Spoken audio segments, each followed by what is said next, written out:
Hello, Archie Dunlop here with Talking Astrology with Archie on Wednesday, September the 25th, 2024. I'm sure many of us remember the conjunction between Mars and Uranus in mid-July of this year. Now, that Mars-Uranus conjunction was a perfect signature of drama and accidents and explosions, and that Mars-Uranus conjunction was exact on July the 15th, and 2 days earlier, July the 13th, there was this attempt to assassinate Donald Trump, when his ear got injured. And that Mars-Uranus conjunction was in Taurus. It was close to Donald Trump's midheaven. It was square his Mars. It was easy astrology, and at the time I mentioned that he needed to watch out for his security. I'm sure I wasn't the only astrologer to mention that. It was because it was fairly easy. I mean, it was 101 stuff. You didn't need to use complicated astrological techniques to see that Donald would be in danger at this time. And, you would have probably had to have been studying astrology for a few months to pick up on that. Of course, you would have to have been looking for it. Not everyone studying astrology is going to be looking at Trump's chart, looking at what transits are happening on a particular day. So now Mars moves on. And today, we don't have a conjunction between Mars and Uranus, but we do have a semisquare between Mars and Uranus. They are 45 degrees apart. And semisquares are important aspects. They're sometimes neglected. But as far as I'm concerned, a semisquare is more important than a trine or a sextile. And as far as I'm concerned, Mars semisquare Uranus is probably the most important aspect of the week. And this is what I want to talk about today, and I want to look at some famous people who might be influenced by this Mars semisquare Uranus, and additionally I want to look at some examples of people who have Mars square Uranus in their horoscopes, and I also want to sort of give some hints about how one might interpret this aspect. But first of all, I want to look at the astrology and the I Ching for today, which is Wednesday, September the 25th. Usual reminder, if you like this video, I'd be really happy if you were to indicate this by, pressing the like button. And if you're not subscribed and you like the video, I would be absolutely delighted if you were to subscribe. Okay, so let's look at what is happening today. Those four people. They're people who I think might be impacted by this Mars semisquare Uranus today. People I've talked about before: Donald Trump, Justin Trudeau, Benjamin Netanyahu, and Nancy Pelosi. So they're all politicians. So we'll see what happens. But I'll be talking about that later on in the video. So as far as what's going on today, Wednesday, we have the moon is very much in Cancer. There you have it. Moon is actually quite close to America's sun. Well, in fact, it's exactly on America's sun. I mean, that normally wouldn't be an issue, but look at Mars. Mars is at 12 Cancer. So in a couple of days' time, Mars will be moving on to America's sun in Cancer. So that can be quite a sort of a violent force, and who knows what America is going to be up to in terms of its foreign policy and how it has to respond to external events. But as far as what it means for us, it's nice that the moon is in Cancer. Moon is in Cancer for all of us. It doesn't matter on our time zone. That's where the moon is. And so the moon in Cancer, it's a water sign. It's about using our feelings, and our emotions are perhaps quite strong at the moment, and we respond quickly to what is going on, especially with Moon conjunct Mars. And Moon conjunct Mars can be about getting annoyed. Things get us annoyed. People may get annoyed at us. We get annoyed at them. And so we need to perhaps tread carefully. Some people just may not be able to restrain themselves. And if they are irritated, they'll be quick to express that irritation. And so that's certainly something you need to watch out for. So I'm not saying you have to completely tread on eggshells, but just be aware that it won't take much to get people angry today. And I hope I don't get myself into trouble, but the Moon conjunct Mars is traditionally connected with women who think they're right. And so Guido Bonatus, he was a monk, he was a medieval monk and an astrologer. So Guido Bonatus, he has a series of astrological aphorisms. When he talks about Moon-Mars contacts, he said something like, the woman is always right, I will warrant. And so what he's basically saying is, if you have an argument with a woman, of course he was addressing, I suppose, a male audience, because that was the Middle Ages, but we now have to think about it in a more general sense. But if you are having an argument with a woman, according to him, you should basically just accept it and tell her she's right, and just not get involved, because there's no good can come of it by continuing with this argument. So that's one view of Moon conjunct Mars. But it can be quite an angry combination, and we need to treat people with a certain amount of respect. But for our part, we don't want to get too angry just for the sake of it. It's not going to really help anything. Now, this Moon conjunct Mars is happening at the same time as Mars is semisquare Uranus. Now, I'm going to talk in great detail about Mars semisquare Uranus later in the video, but very briefly, you can see that Mars is at 12 Cancer, Uranus is at 2701 Taurus. So what that means is that Mars is exactly 45 degrees from Uranus. And it means that it's a very Mars-Uranus day. And of course, it's intensified by the fact we've got that Moon conjunct Mars as well. So Mars semisquare Uranus can be about violent events, assassinations, accidents, people being incredibly stubborn, so stubborn that it just causes a problem. And for all of us, I think we have to be kept very careful how we go, because it is potentially a dangerous aspect.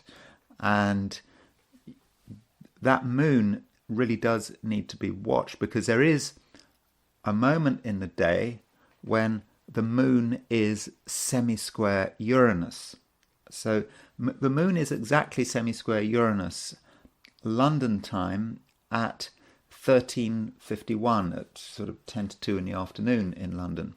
And the moon is kind of acting as a trigger. So you've got Mars very close to the semisquare of Uranus, and you've got the moon making the semisquare to Uranus. So you might say that there's a theoretical point, I'm sure it's not really going to work out, there's a theoretical point at 9 minutes to 2, 9 minutes to 2 in the afternoon at London time, which would be 9 minutes to 3 in the afternoon in Europe. Now that's going to be 9 minutes to 2, it's going to be 9 minutes to 9, so it would be sort of early morning in the Americas. So that's the kind of time of day that perhaps one should be thinking about as being perhaps a little bit dangerous. So yeah, do be careful with that. And it's not just about the fact that Mars is semi-square Uranus. We also today have Mercury opposition Neptune. And so Mercury opposition Neptune, you can see that Mercury is at 28:46 Virgo. There's Neptune 28:23 Pisces at noon in New York.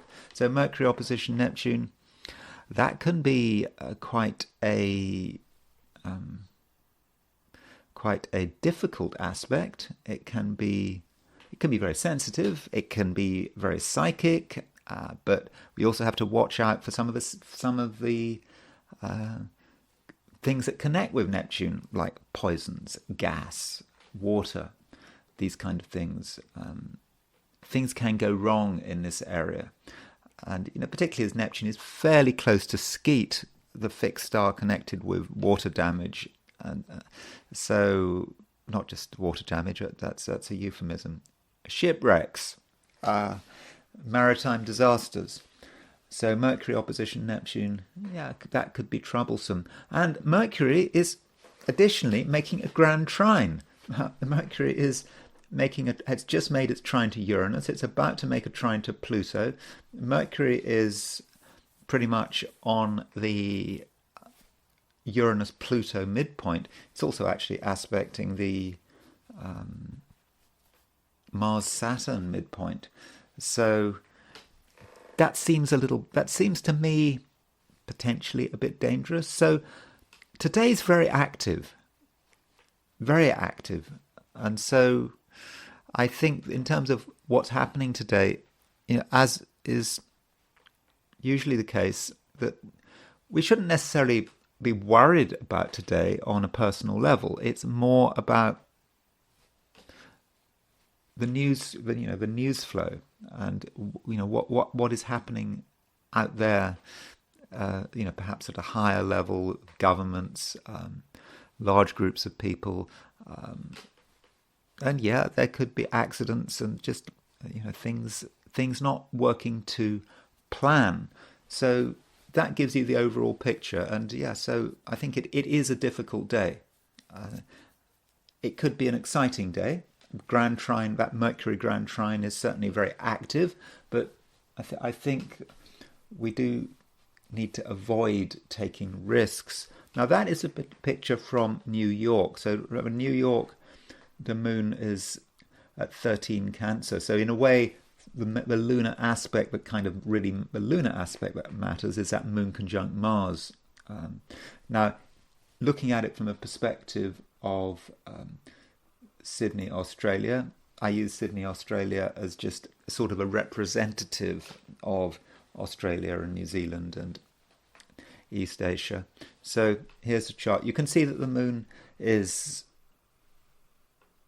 7 degrees earlier in Australia. So that moon is quite a way off the conjunction of Mars. I don't think that if you're in Australia or New Zealand, that it's such a Moon-Mars day.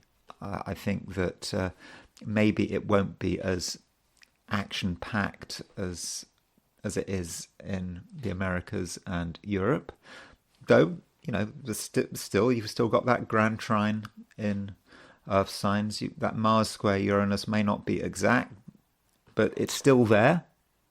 And so it's not that there's going to be a huge difference in experience between, say, Sydney, Australia and New York, or Australia, New Zealand and the Americas. Not a huge difference, but I just think it's going to be just a little bit less stressful, I think. And, you've got the moon. Moon is square the nodes, and so moon square nodes maybe. There's a question about what is the right thing to do, what is the wrong thing to do. That's always the issue. The North Node represents the future, where you should be going. South Node represents the past and what you should have been moving away from. And there may be temptations to go back to past battles, past ways of being, and perhaps those temptations should be resisted. Oh, now one thing for everyone, regardless of where you are, is that Venus is, where's Venus? Venus is at, where's Venus gone? Venus is at early Scorpio. It's on a fixed star called Princeps, which I think is Latin for the prince. And Vivian Robson says that Princeps is about deep study, thinking about things very carefully. In fact, what does Robson say? So this star Princeps 190, page 190. What does he say? He says for Princeps, a pale yellow star situated in the spear shaft of Boötes. Of the nature of Mercury and Saturn, it gives a keen, studious and profound mind with the ability for research. And that kind of fits also with Venus in early Scorpio. We really want to go deeply into things, and perhaps with Venus in Scorpio, that may be about relationships and how we relate to other people. Some of us may really want to go into the real structure of relationships, of the various relationships we're involved in. We may want to ask ourselves some fairly deep questions about what those relationships are all about, who's benefiting, who's not benefiting, who's losing, what are people's motives, those kind of questions. Now, from a heliocentric view, let's look at things in that way. So here is the heliocentric picture for today, and you can see the Earth is in Aries, because the Earth is always in the exactly opposite to the Sun. And there's the Earth. There's Mars, has just gone into Gemini. Remember, this is a heliocentric picture, and Mars in Gemini is making a trine to Pluto in Cancer. Yes, I understand that Mars is in Cancer geocentrically, but heliocentrically we do have a Mars-Pluto trine, and that Mars-Pluto, I suppose, that's giving us more information about today. We know that geocentrically there's a Mars semisquare Uranus, and so. By the way, geocentrically, we also have a Saturn semisquare Pluto. How can I miss it? How can I have missed that? But that just adds more to it. But so heliocentrically, that Mars-Pluto trine is potentially quite powerful. It's the idea of people wanting to make things happen regardless, and perhaps not caring what they have to do to make it happen. And also, Mercury is opposition Saturn. You can see Mercury is exactly opposition. So in fact, we have a T-square, a heliocentric T-square. Mercury opposition Saturn, Mercury square Venus square Mercury. So that strikes me as being quite difficult. I mean, it could be. It could just remind us there is a lot of pressure around us. We might feel that we can't fully express ourselves. But as it's a heliocentric chart, it may express itself more in terms of what's happening politically at a sort of international level, what's happening between countries, and things perhaps just not going right. And I think it sort of emphasizes the point that it is a really quite stressful day. And I also wanted to mention the Saturn semisquare Pluto, which I have managed to miss. So Saturn is in Pisces, as you know. Let me just go back to the normal view. Okay, so there is Saturn at 1443 Pisces, and there is Pluto at 2942 Capricorn. So there is an exact semisquare between Saturn and Pluto. And with that outer planet aspect, okay, that doesn't necessarily mean you're going to feel it necessarily on the day totally, but Saturn-Pluto semisquare is about pressure. Things are building up, and we want to do something to break whatever it is that is holding us back. And so that again does look difficult. Now, I mean, so there is a huge amount going on today, actually. And so to put a positive spin on it, I mean, if you're feeling that something bad is about to happen, and if it so happens that nothing happens today, but it's a relatively quiet Wednesday, if the astrology can't make anything happen, then what can make things happen? And then it may be that one may feel that one is over a crisis, one is over a danger point. So perhaps the key thing for everyone is to get through Wednesday, and if you can get through Wednesday unscathed, then that would be good. I mean, that would be setting oneself up nicely for the rest of a week, because one's got through it. Okay, let's be safe Wednesday, Thursday, because some of these aspects, they also bleed into the next day, so that is possible. So Wednesday, Thursday, midweek does look dangerous, but if we can get through it, then probably there'll be a sort of a great sense of relief. So let me now look at things from a perspective of the 12 signs.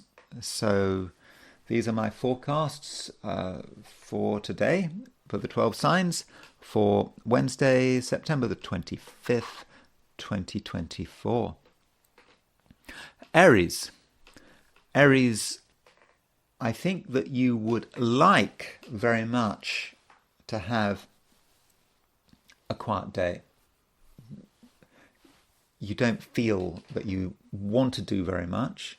You feel that you need to just relax and do things your own way, at your own pace. Now, there is a semisquare between Mars and Uranus. I mean, Mars and Uranus, Mars semisquare Uranus, as far as I'm concerned, is probably the most important aspect, not just of the day, but of the whole week. And so, with Mars making a semisquare to Uranus, your plans to have a quiet day may perhaps be interrupted. Mars-Uranus is quite a dramatic aspect. That Mars semisquare Uranus is dramatic. Things can happen which you have to pay attention to. You probably don't want to pay attention to them, but something requires your energy, and I don't think you're in a position to say no. You'll just let it sort itself out of its own accord. But by the same token, it's important that you're not sort of freaked out. I mean, that can be the case if Aries tends to sort of respond quickly. Something happens, Aries wants to respond. Aries doesn't want to just hold back. Aries is a dynamic, assertive sign, all things being equal. And so when things happen, your response may be important.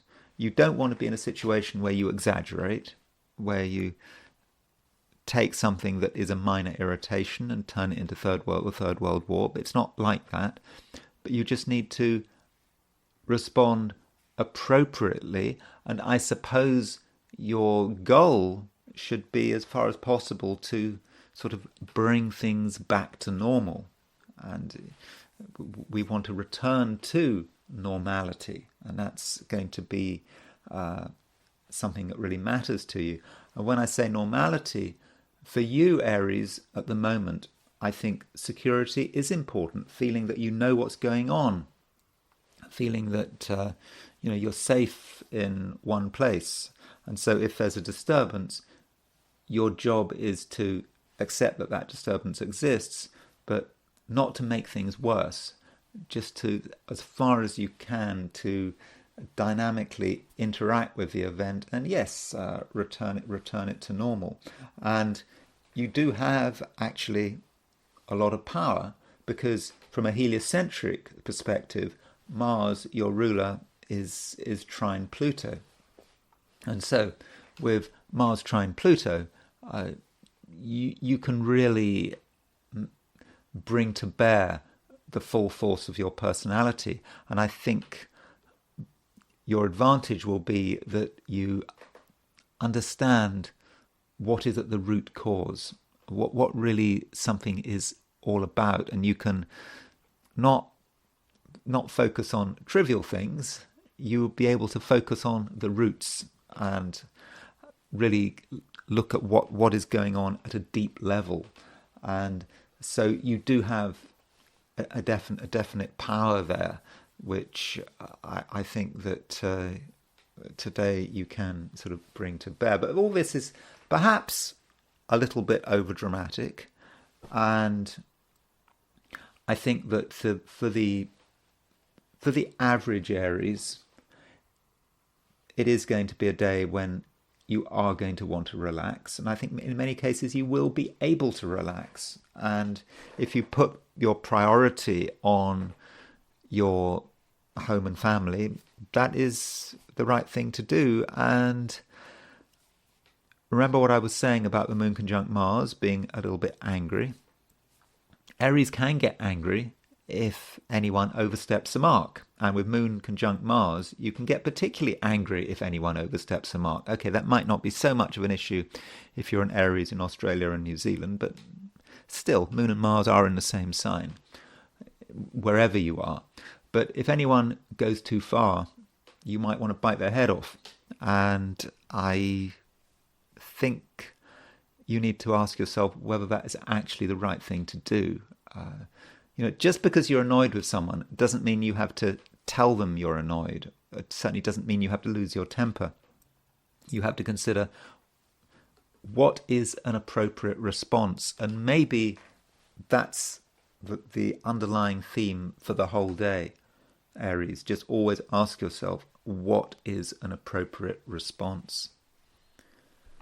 Taurus, you are very aware of what's happening around you. You do seem to understand the linkages. And, we were just looking at the heliocentric chart, and, from a heliocentric perspective, remember we had Venus square Mercury, and we had Mercury opposition Saturn, and Venus square Saturn. And so the heliocentric chart is about the world, and what's happening sort of beyond the individual. And you certainly see the linkages. What happens in one part of the world affects everything else, because everything is connected. And that's something you understand. When you touch the ground, that ground is shared by everyone. We all share this earth. And so, Taurus, you will be influenced by your feelings about society and the economy at large, and you'll be able to see the way things are going, and hopefully you'll be able to make the right decisions. You'll be able to make decisions about what is appropriate, and how perhaps you can protect yourself. Though also there may be a certain sense today of things moving very quickly and then slowing down. I suppose it's kind of like traffic on a motorway or a freeway. You go very fast, and then suddenly there's traffic ahead and you have to slow down, and then you have to wait for half an hour for it to get through, and then you can speed up again.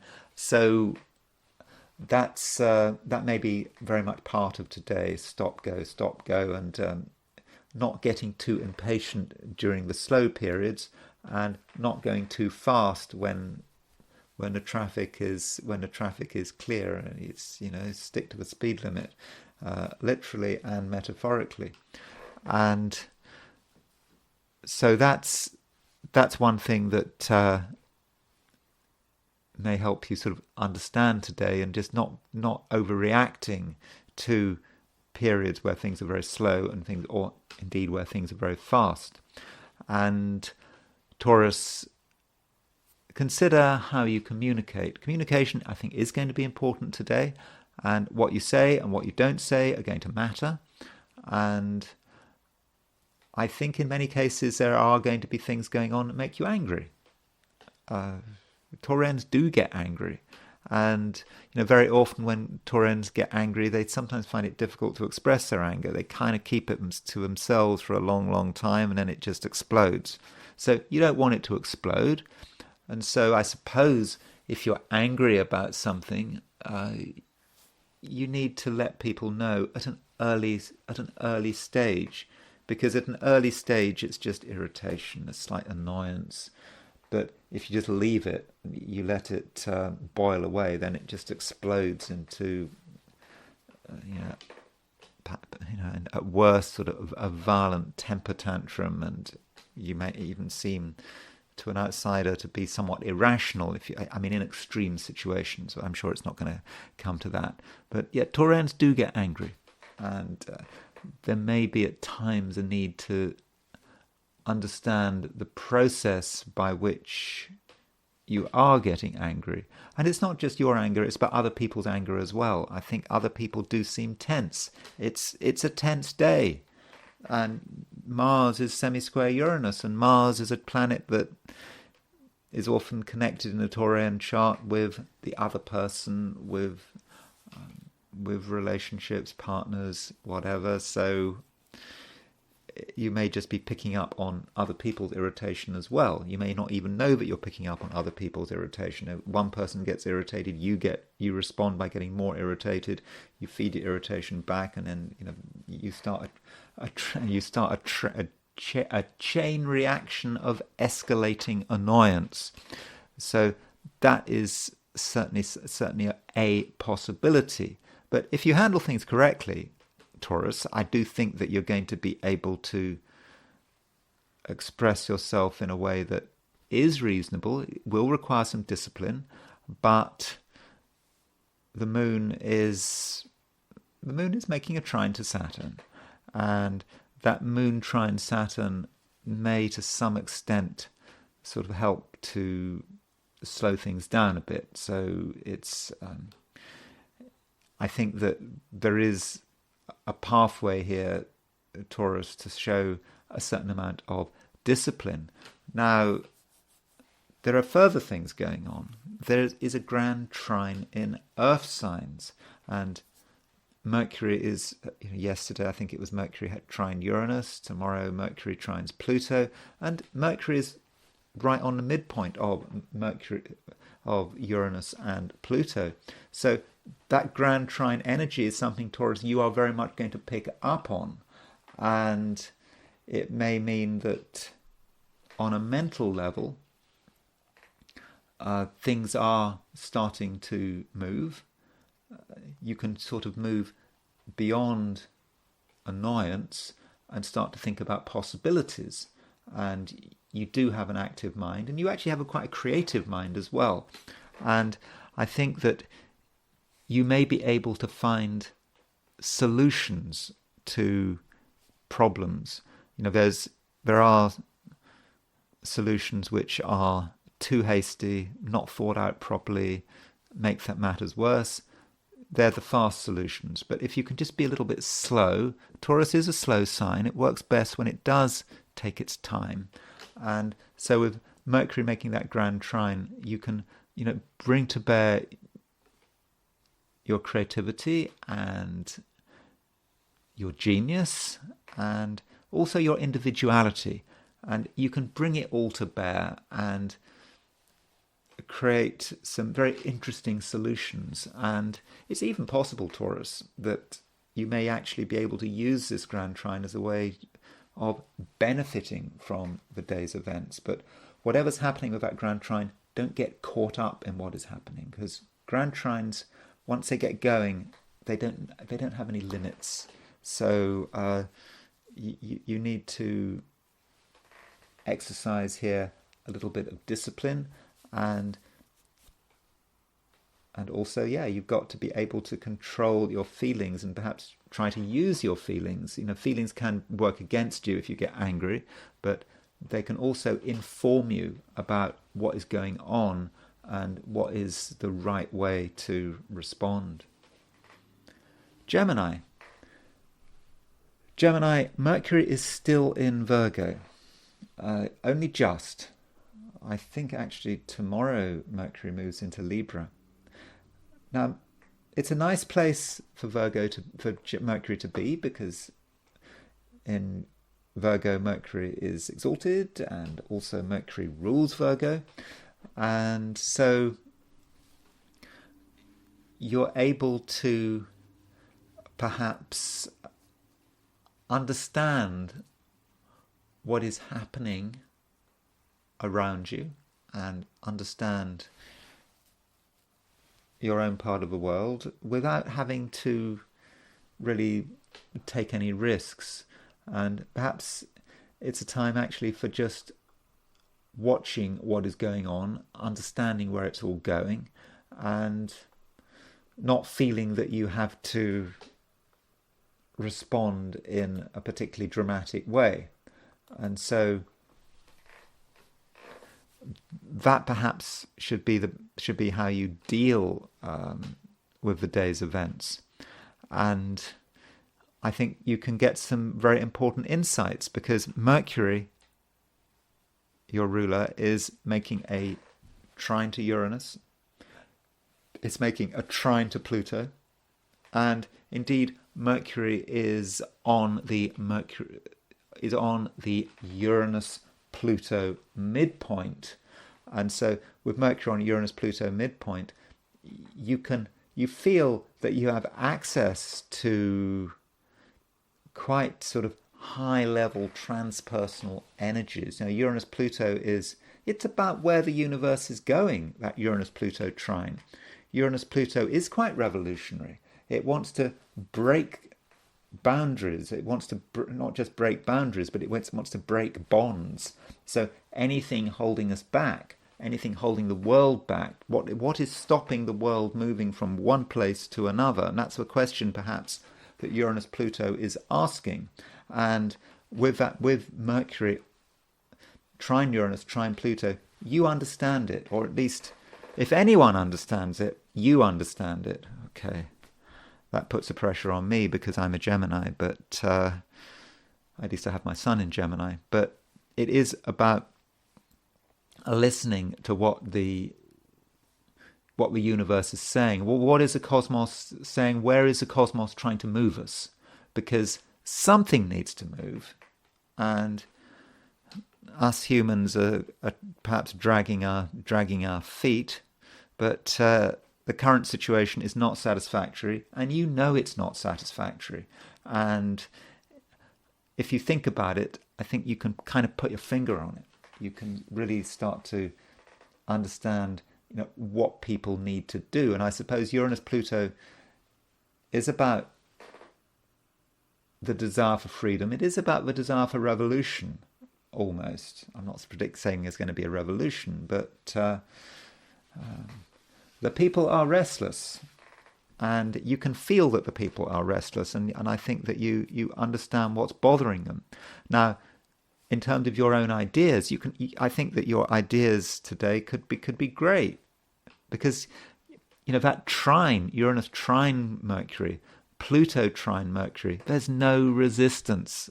The energy from out there, that transpersonal energy from these outer planets is just going straight to you, and you can really, really feel it, and you can perhaps really see the way things actually are. Now, Mercury on the Uranus-Pluto midpoint. Let me just tell you what Reinhold Ebertin says about it. Just give an independent view. You don't want to just listen to me. Let's see what Reinhold Ebertin would say about Mercury on the Uranus-Pluto midpoint, just to perhaps give an idea about the Gemini experience. So Reinhold Ebertin says, an intense thought activity, a restless mind, an indefatigable mental worker, creative activity, an inventive and resourceful person, the constant occupation with new things and plans. That's pretty much what I was saying, wasn't it? So that's it. I mean, that looks to me like a day, Gemini, when you can really be an original thinker. Maybe you can be original thinker, maybe not me, but I will try my hardest to be original. So I think actually it can be a really good day when your mind is on really superb form, and focus is going to matter, because heliocentrically we do have an opposition between Mercury and Saturn. So heliocentrically, that would suggest that you have to be very disciplined. Yeah, you might have access to all this stuff from the cosmos, but Geminis can so easily scatter their energy, and Mercury opposition Saturn heliocentrically is asking you to be very focused, and also not to panic if you start to realize that things are difficult, because when you actually see what's happening around you, it's not all good news. It's not like saying everything is fine. You realize that things are difficult. I mean, not so much for you, but for the world in general. And I suppose, you might think, oh, what can you do about it? Is there any point? But the challenge is to keep going and really be original, and also, find a certain amount of positivity, because when you actually see what's going on, when you see the whole picture, not all of it is good, and some of it might be quite disturbing. Perhaps getting a feel for the way the world is moving. What is the next stage? What is the next step? And it's not fun always, but I do think it's a situation where it is better to know than to be in a state of ignorance. I think every Gemini appreciates that. Geminis do not want to be in a state of ignorance, and knowledge has a cost, but I think it's a cost that you're prepared to pay. Cancer. So Cancer, we have the Moon and Mars in your sign, and I think Cancer, this Moon-Mars conjunction is by and large helpful. I mean, it's helpful because it makes you strong.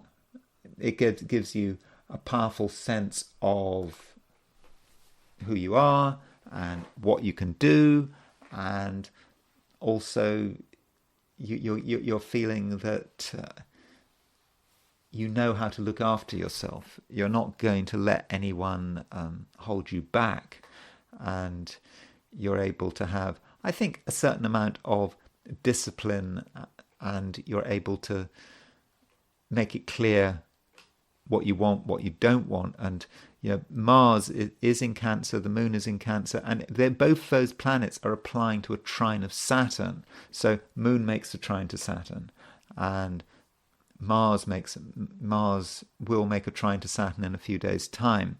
And so that does give you the ability to look after yourself, be disciplined, make sure that your boundaries are in good shape, and that you are safe and secure, and you will know how to look after yourself. And that Moon-Mars conjunction we've got today, okay, it may not be so strong if you're in Australia or New Zealand, but still, even if you're in Australia or New Zealand, the Moon and Mars are still in the same sign, that if anyone crosses you, then you're going to respond, and you're not going to hold back on your feelings and on your anger. And it needn't be anger, but I suppose the earlier you tell people how you feel, probably the better.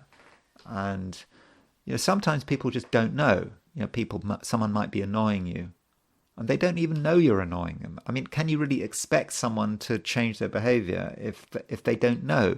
And I suppose if you tell them in the right way, then they'll then be aware of what they've been doing, and they might be able to sort of change their approach.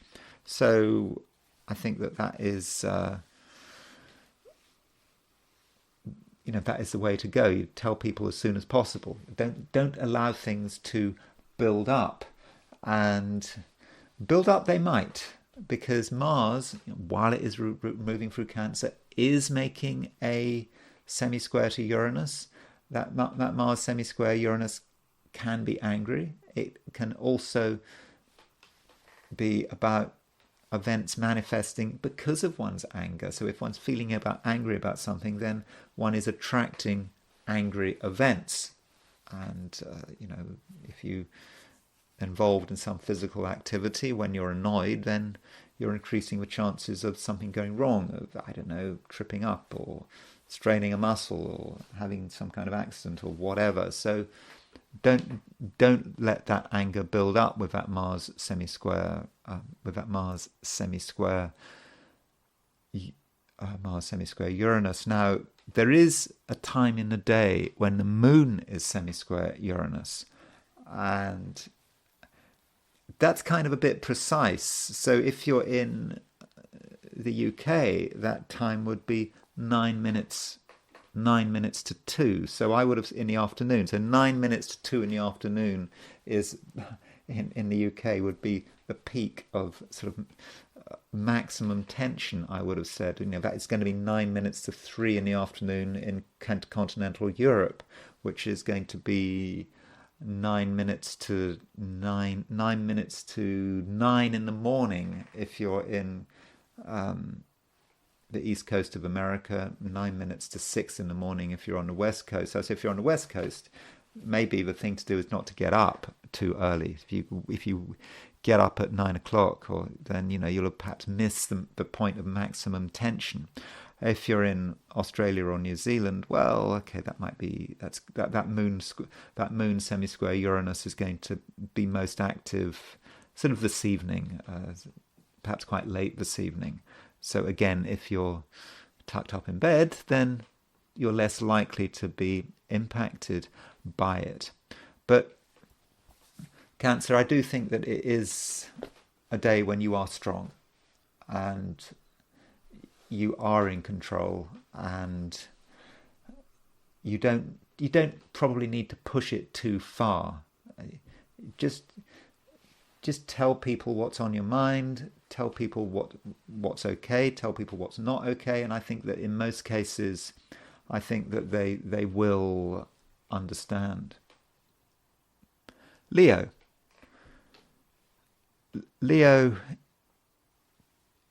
there are things kind of going on under the surface, and you probably are of opinion that they're probably best to just stay under the surface. They can stay put.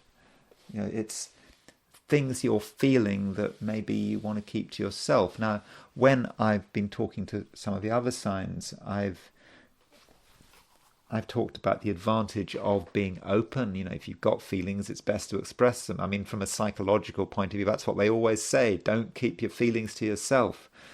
Well, maybe for Leos, there might be some advantages in keeping some of your feelings to yourself, because there are things you want to work out in your own way. And yes, there are things that perhaps make you annoyed, but I think that if you were to blast it all out and perhaps be precious about yourself and your identity, and be too proud and too strident, I don't think that's going to be good in terms of getting the right kind of publicity. So keeping feelings to yourself today might be the best approach. Now, in a couple of days' time, the moon does move into Leo and things do change, but right now the moon is in Cancer, very, very strongly in Cancer. And so perhaps, Leo, you should just avoid things that could make you annoyed. I mean, I think it's quite easy for Leos to get annoyed. The trouble about Leos getting annoyed is that if you do get annoyed, it may be actually very difficult to express your anger in an effective way. So if you don't get annoyed in the first place, or if you do get annoyed, just try to be objective, and whatever you need to do, whether it's meditate or just sit quietly, just let it pass, let it just sort of run through. And I think that is probably the best approach. Though, I'm not suggesting that you need to just ignore everyone, because not everyone is annoying. And I think that you can actually have some quite good contacts with certain people, not necessarily people you know well, but you just talk to people and they talk back, and provided everything is at a light level and things aren't getting too emotional, I think that there is a chance here, Leo, that you may be able to form, some kind of new contact, new connection that perhaps over the next few days or weeks you can further develop. Now, in terms of some aspects of what is motivating you, remember there is this Mars semi-square Uranus today, which I'm making a big thing about. This Mars semi-square Uranus may give you a certain sense of impatience, just a feeling that things do need to move, that something is holding you back. Now, I don't think there's anything you can do about it today, but I think you need to be aware, or I think you will become aware anyway, of something that is not right, and it could make you angry, but I don't think anger is the right response. I think it's perhaps a call to action. You can see that, or you can even feel that something is not being done properly. You can feel perhaps that people are not doing things right, and this is especially the case if you're working, or from a business perspective, you'll just feel that just something's wrong. And because of that feeling, I think that you may want to do some thinking and planning, and perhaps be working out how best to arrange things or rearrange things, and making sure that you've got a good plan. But I don't think it's just a good idea to tell people what you think straight away, because I don't think they'd appreciate it, unless of course you're talking to someone that you really trust, you really know them, you're on the same wavelength as them. In that case, that's a kind of different picture, because in that case you can start to create things and work out a way for dealing with particular issues soon enough, but probably not today. And really, Leo, that's about it. I think if possible, Leo, I recommend having quite a quiet day, and not feeling that anything is really worth getting annoyed about. Let other people get annoyed, but as far as you're concerned, try to keep things calm. Virgo, I just talked recently, a couple of days ago, about a grand trine in Earth signs, because that was just before the equinox. That was when the Sun was making trines to Mercury and Pluto. Well, we've got another grand trine, also involving Uranus and Pluto. And this time, the grand trine does involve Mercury. And Mercury is, of course, your ruler. And so, what we've got Mercury moving through your sign. And Mercury is trine Uranus, and it is trine Pluto. And I think that this is something that you really can benefit from. Now, with Mercury actually on Uranus-Pluto midpoint, this does make you a very interesting person. It makes you very inventive, and you've got lots of ideas. And with Mercury in Virgo, you really just feel that you can explain these ideas, and it's just not much of an effort. Very often, if you've got an idea, if you've got things you want to do, you have to sort of organize it and plan it, and there's a struggle. But this is a grand trine. A lot of things run very easily. And I think it's certainly if you're explaining something or you're trying to get some support, it just all does run so smoothly. And I think, Virgo, that you're going to be fairly persuasive. You're going to talk with in a way that is very convincing. People will listen to you. It will seem absolutely obvious that you know what you're talking about. And I suppose one of the reasons that you might give the impression that you know what you're talking about is that there is kind of a connection between you and those planets out there, Uranus and Pluto, hundreds of millions of miles away. I forget precisely how many hundreds of millions of miles Uranus and Pluto are. I should know, but there is that connection there, and you're in tune with it. And because you're in tune with it, it comes over when you start talking to other people, when you start articulating your ideas, when you start talking to an audience. It's all one. It's one movement. It's all smooth. And so, if you want to convince people of your ideas, now is very much the time to do it, because your ideas are sound. Your ideas are actually part of the way the universe wants to manifest. And at the same time, though, you don't want to think too much, because the trouble about thinking too much is that if you think too much, you might have your doubts. And, from a heliocentric perspective, Mercury, your ruler, is opposition Saturn. And so one way of looking at Mercury opposition Saturn is that it's about negativity. It's about feeling that you can't do something. It's about having self-doubt. So that is there. And you might even be thinking about what could go wrong. Now, it's always important to think about what could go wrong. It's always important to have doubts.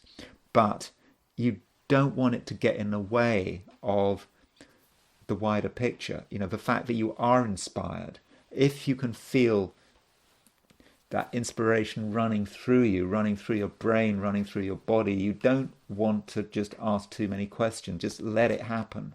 And then perhaps you can even use Mercury opposition Saturn as a way of actually structuring what is happening. So you can structure things that are unusual, complicated, otherworldly, and you can structure it in such a way that people can understand. And talking about other people, the moon is in Virgo. The moon is in Cancer. And so with the moon in Cancer, I think that you are actually quite fluent in a social sense. I think that you can be comfortable when you're with other people.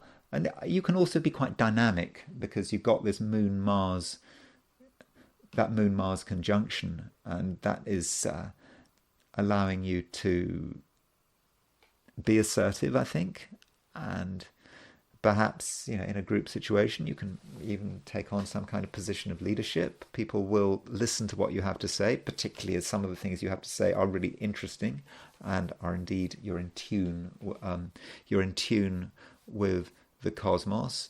And at the same time, though, you may feel that you should be doing the right thing and avoiding the wrong thing. I think that there may be that dichotomy there. And I think you should not be afraid of getting involved in difficult areas and raising difficult issues. I think that some Virgos might be concerned that if they start to stray into difficult areas that other people might not be interested, you might lose friends, people might shy away from you. Yeah, that could be particularly the case if you're a Virgo in Australia and New Zealand and Philippines or wherever. But I think it affects all Virgos today in a general sense. You just may be so afraid that it is, you don't want to upset anyone. But I wouldn't worry about that. You have to be yourself. It's so important to be genuine, particularly if you're dealing with some wider message from the cosmos. Who are you to water down a message that, for example, comes from an intermix of Uranus and Pluto? You can't water it down. It's not. Don't even try. Just see where it goes, and I think that it'll all be okay. Libra. So Libra, we've got a conjunction between the Moon and Mars, and this conjunction is in Cancer, and Cancer from a Libran viewpoint is a sign that is, often associated with status and where we feel we want to go. And so with this Moon-Mars conjunction, many Librans are going to perhaps feel quite ambitious. There are going to be things you want to do and things you want to accomplish, and you'll be ready to put a considerable amount of energy into this direction. And I do think that you can be successful, and I think that the key to your success, because the Moon and Mars are in Cancer, is having a high level of sensitivity and understanding what people's limits are. That's going to be important, and not being afraid to push those limits. You can't worry about offending people all the time. So you have to get the balance right. You're a Libra, the scales, balance. You can get that balance right, and so you do know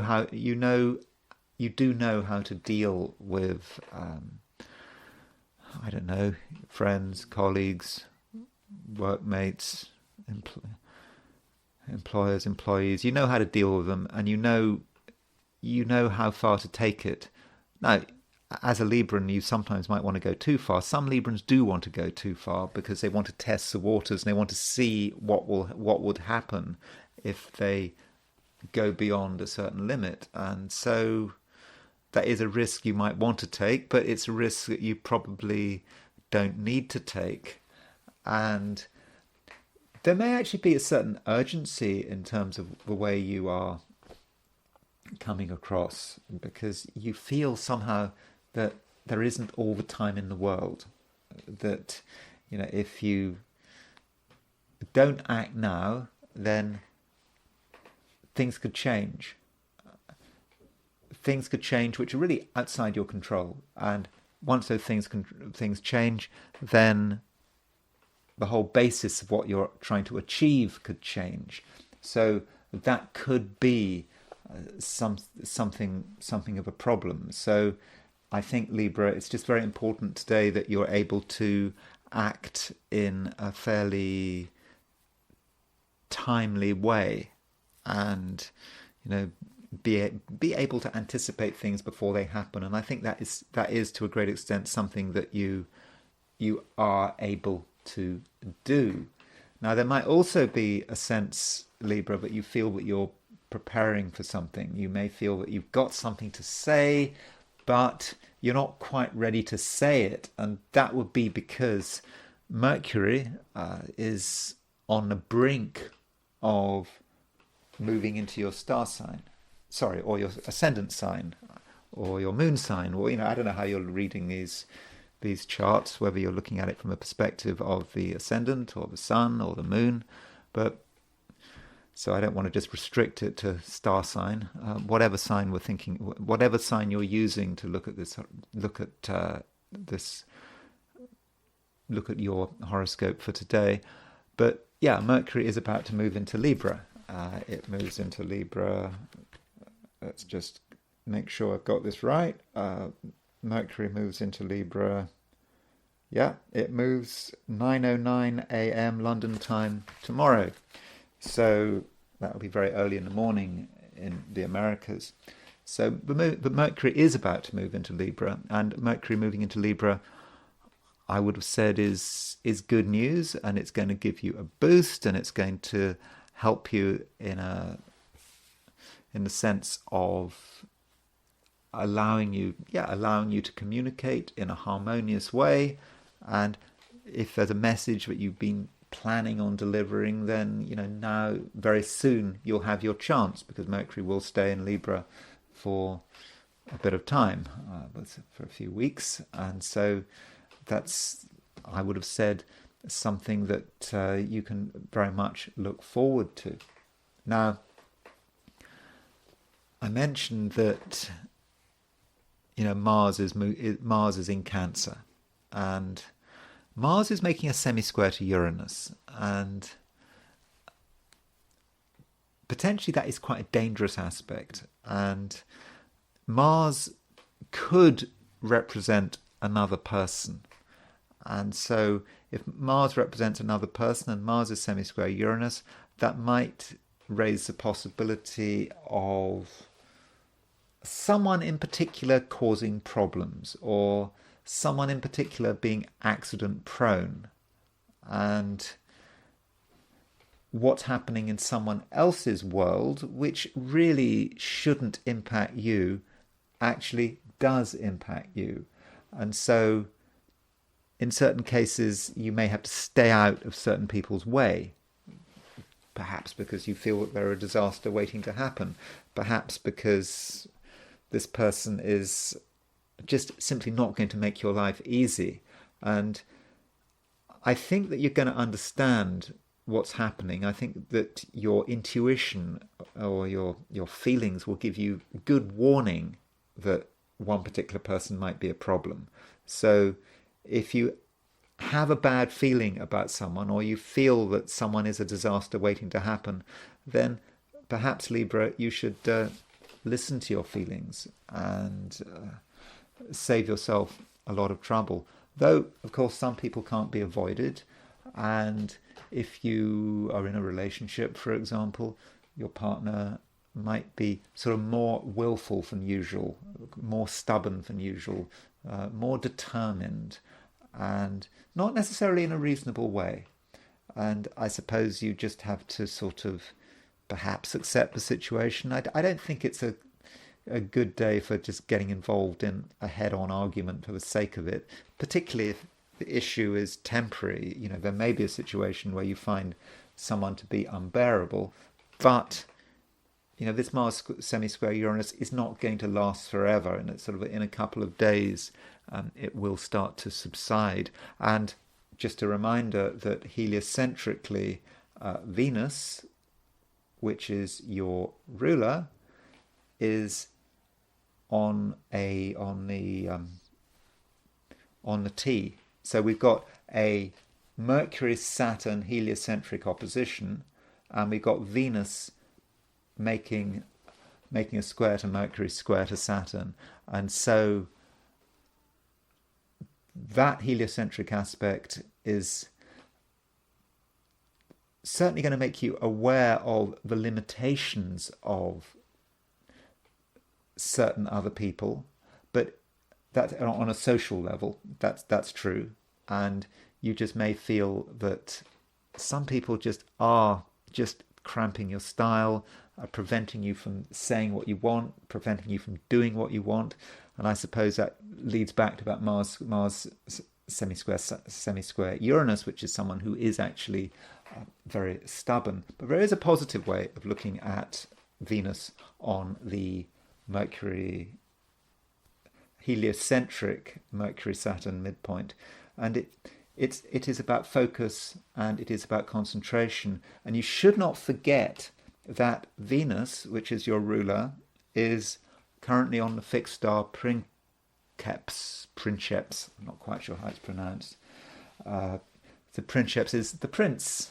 And as I said at the beginning of this video, that fixed star, Venus on princeps, is about focus. It's about being very serious, being able to concentrate on something with everything you've got. And I think, let me just remind you of what Vivian Robeson said. He said, remember princeps, let me get this right, princeps, I should have remembered the page, but it's, Vivian Robeson says about princeps, he says, it gives a keen, studious and profound mind with the ability for research. So you can focus your mind. It is perhaps about working things out, being able to understand things, and maybe a financial aspect of that, possibly, because Venus is in Scorpio, the sign following Libra. So researching money and financial opportunities and being really deep about it, and not just opportunities but risks, being able to find out about financial things might be something you can do. But it's not just about money, it's just about really just understanding things and giving yourself a space to get deep down. Remember, Venus is in Scorpio. Okay, the downside of Venus being in Scorpio is that it's in its detriment, but at the same time, yeah, it's on princeps, and so you can really get to the bottom of things in a kind of Scorpio kind of way. Scorpio.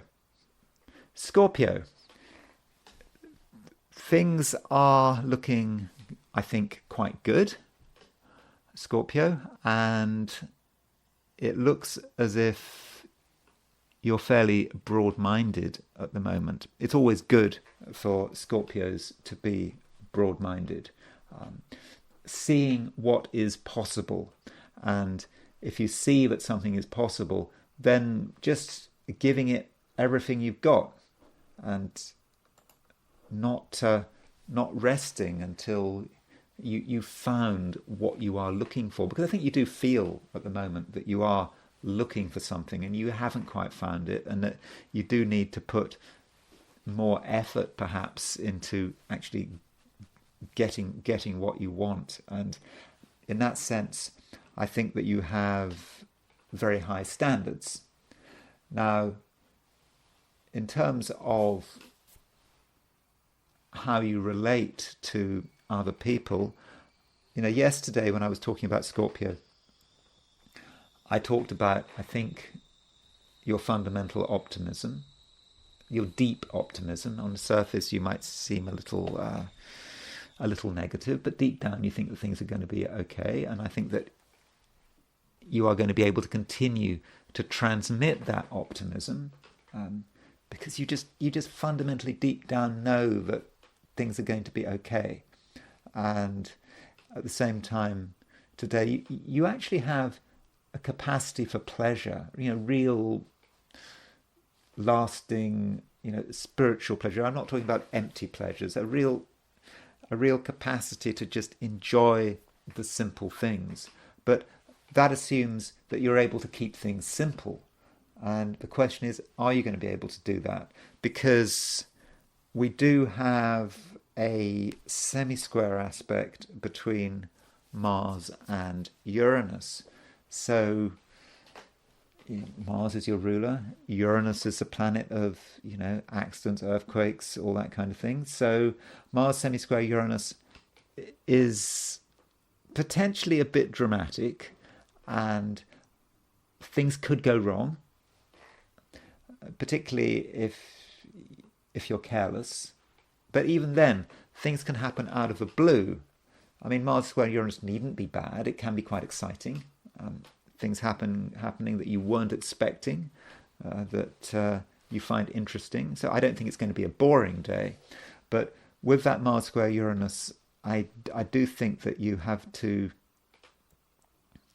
just not make assumptions, not assume that everything is going to be fine.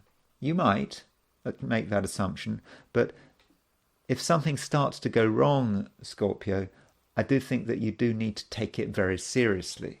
And It may just be a question of nipping it in the bud. And so as soon as you see that something's not working well, take action.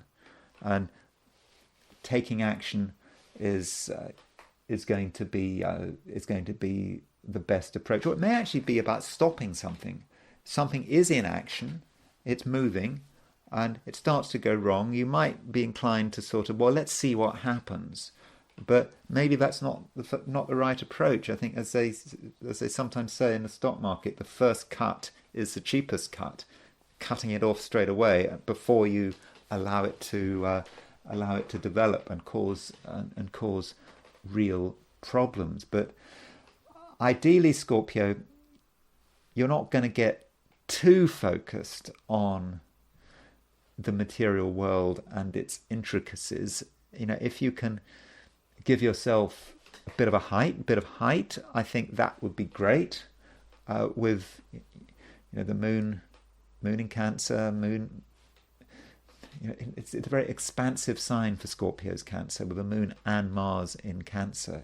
Be the eagle. Eagle is one of the symbols of the sign Scorpio, and the eagle is about soaring above things, not getting caught up in the tedious mundanities of everyday existence. And if you soar above things, you can start to get a perspective, and you can start to understand what is actually important. And this might relate actually back to that Mars square Uranus I was talking about. So Mars semisquare Uranus, 45-degree aspect. Mars semisquare Uranus can be about getting annoyed about things maybe that aren't worth getting annoyed. And if you're right down here at ground level, then it's easy to get annoyed by things because you can't really see where they're leading. But if you soar above the clouds, or if it's a cloudless soaring, ideally, in fact, not above the clouds, where there are no clouds, where you can actually see everything, and you can start to get a perspective.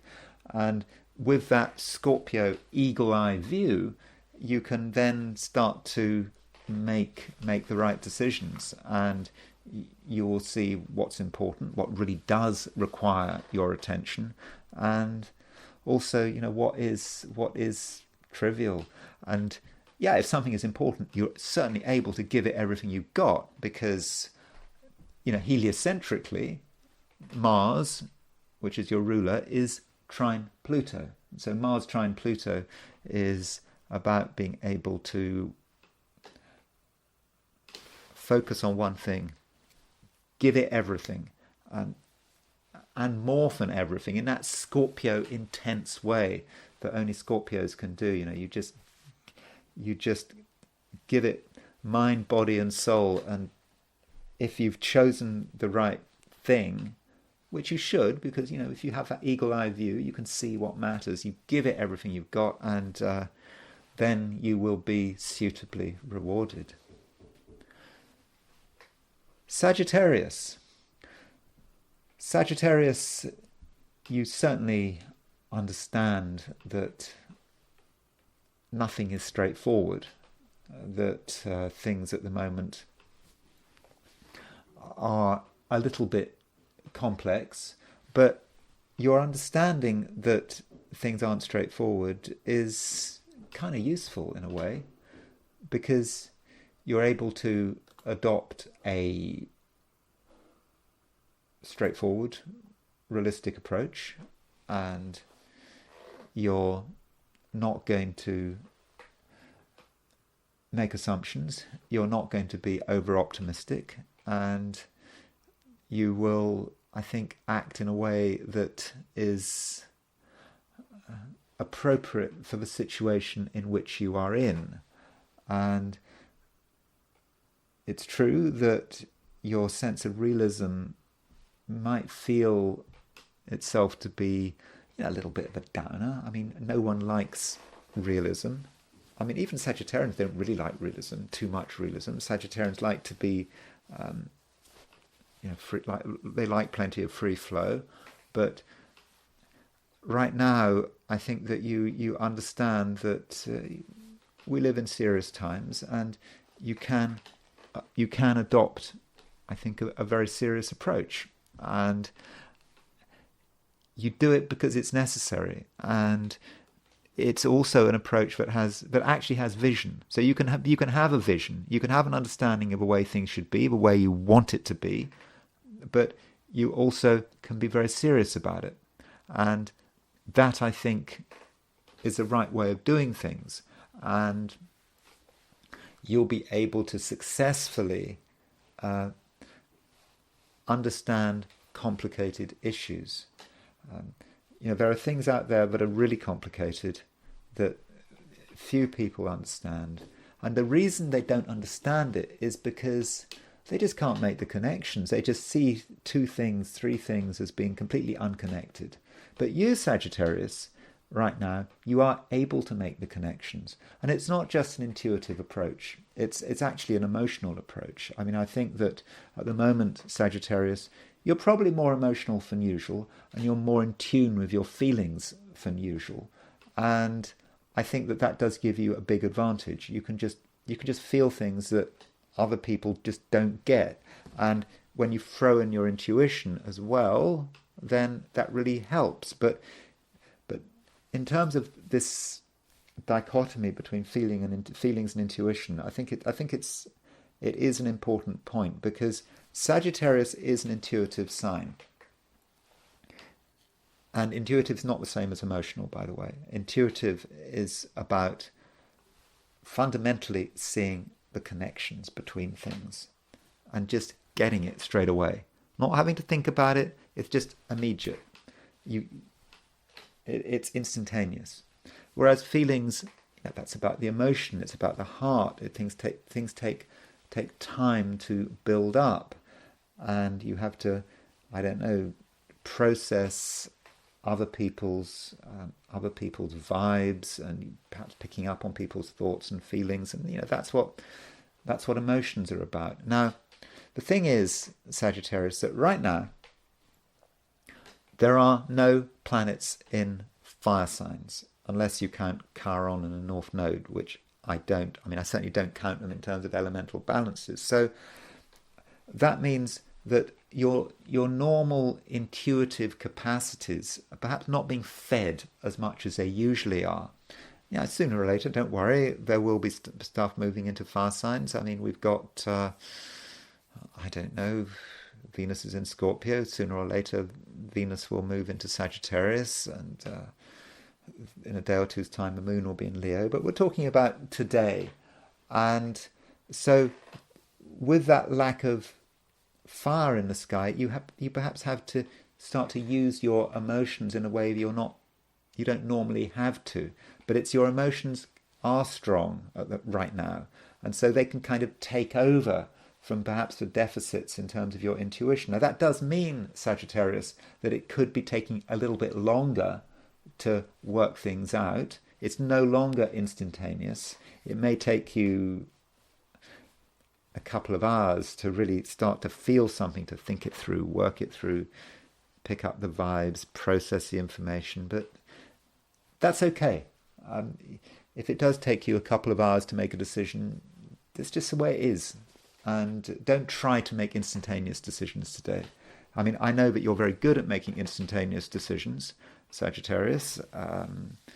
They said that, the German general von Manstein, he was one of these people that was involved in the war with Russia. He was a Sagittarius. He was also a chess player, but he was known for making very fast decisions, military decisions, and tuning into his Sagittarius. So that's a typical Sagittarius. The Soviet general Zhukov was also a Sagittarius, and I suppose there you might have people who as Sagittarian generals perhaps can be effective because they can make fast decisions.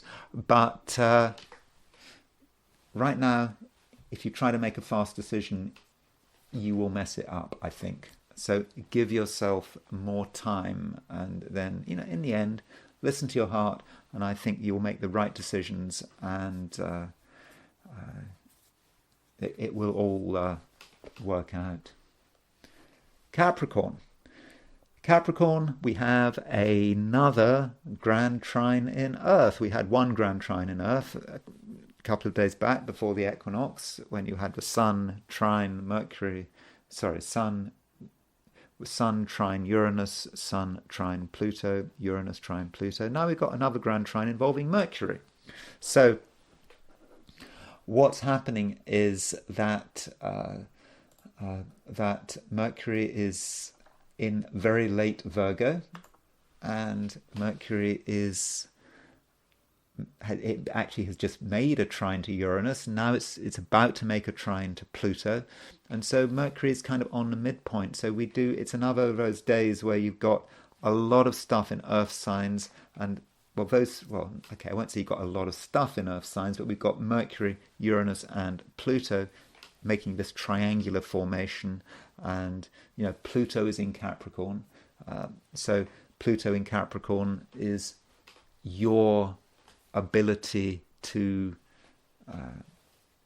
transform yourself, to recreate yourself, and maybe that's a process that you've been going through a little bit since Pluto went back into Capricorn, went back out of Aquarius, back into Capricorn. That's something that you've perhaps been feeling.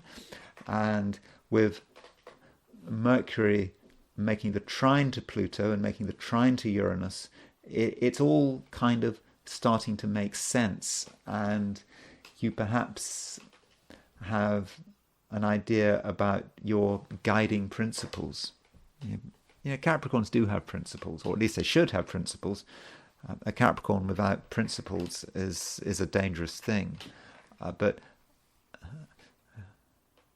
Nixon, he was a Capricorn. Did he have principles? I don't know. Richard Nixon, he's all over YouTube now. He's being rehabilitated in a major way, isn't he? I mean, maybe that's Capricorn, isn't it? Capricorns, they do take a long time to mature, and I suppose Capricorns get older. They get younger as they grow older, and they get better as they grow older, like wine. And so Nixon he's all over YouTube now. It's helped by the Nixon Foundation, but I suppose you now see Nixon long after he's dead making comments. It almost feels like he's making comments about current crises, and people have forgotten about Watergate, and he just it's just a reminder that a different generation of politicians that I think in some ways the United States is crying out for someone like Nixon, regardless of Watergate. Anyway, I'm digressing. It is said that Nixon's problem was he didn't have any principles, and so a Capricorn without principles, there could be a problem there. But I'm suggesting that I'm sure, do have your principles, and I think you are very much in tune with your principles right now, or you can be, with Mercury making this wonderful grand trine in Earth signs, and you can understand what's going on around you, and you can relate what's going on around you to your fundamental principles, and that can allow you to start to contemplate action which is in accordance with what is right. And that's something that finally makes sense. And when Mercury changes sign, because tomorrow Mercury moves into Libra, because we've already got the Sun in Libra. When Mercury moves into Libra, perhaps this is a time when you can take advantage of everything you have learnt. You've sort of understood what is right, what is wrong, what is possible, and that's going to really help you. Now, another thing going on today is that we have a conjunction between the Moon and Mars in Cancer, and sort of Cancer is obviously your opposite sign. Now, that conjunction between the Moon and Mars could be difficult, especially as Mars is making a semisquare to Uranus, and that might mean that you have to be a bit careful in social situations when you're dealing with other people. Other people might be difficult. They might be stubborn. They might be very focused on who they are and what they want, and they might just be they might be unreasonable. And it's true that certain people could spoil the day, and so do consider the overall pattern of your relationships, who you're interacting with today, because some people could be useful, but a lot of other people could be really difficult, and they could just be angry, or they're not going to listen to reason. So you might spend a long time talking to them, trying to get them to see an alternative viewpoint, but they just won't listen. And so if you are interacting with people, don't think you can change them. And it's not worth, I don't think, having an argument with them, because I doubt that you'll be able to make much progress, although it should be said that the moon is making a trine to Saturn. And so if you make the effort, I suppose you can sort of stabilize things, at least with the moon making a trine to Saturn. And it will be a lot of effort, but I think it's something you can do. And I mean, Mars is also making a trine to Saturn, so I suppose on reflection you can deal with difficult people if you're prepared to give it everything you've got. If you're not prepared to give it everything you've got, then don't bother, I would have said. Aquarius, you probably feel that it's a day when you need to do what matters, do what's important, but possibly you don't want to take too many risks, or you don't want to do something unless it's really essential. And actually, Aquarius, what is essential, what is important, and that means, Aquarius, that you're able to concentrate on those things that matter. I don't think you need to have new things to worry about. So if something new appears on the in-tray, I think it probably should be ignored. I think that you want to concentrate on what you know you have to do and what has been properly planned. If you start to deviate from a plan, then that might be where you start, where there starts to be trouble. So by sort of working away on things that matter, then you should be okay. And don't allow yourself to get angry. I think it is possible that if you're dealing with boring things, you could feel a bit sort of resentful. Why are you having to do it? It's not interesting. Aquarians like to be interested, and if you're not interested, then it's kind of quite hard to function. But it just may be necessary short term to just work on something that is not particularly interesting, at least to begin with. It may not seem very interesting, but maybe at some stage you will find a certain level of interest. Though don't be too obsessive. Don't focus on one thing for too long, particularly if you're not happy doing it. You need to give yourself breaks every now and then. What you don't want, Aquarius, is things to come to a point, because they could come to a point where you just get annoyed and frustrated, and there comes a stage where you're not actually doing anything useful, where you could end up just feeling somewhat frustrated. So I do think that is something that you need to be very aware of. But on the plus side, the moon is making a trine to Saturn. And, you've got the moon in Cancer making a trine to Saturn in Pisces. Of course, Saturn is your ruling planet. And so with moon making a trine to Saturn, there's going to be a point where if you just work at something in your own way, you have plenty of breaks, don't allow it to get too intense, but you just keep moving, slowly work away. Eventually, I think that your annoyance will start to fade, and it will be replaced with a feeling of, I think, quiet satisfaction.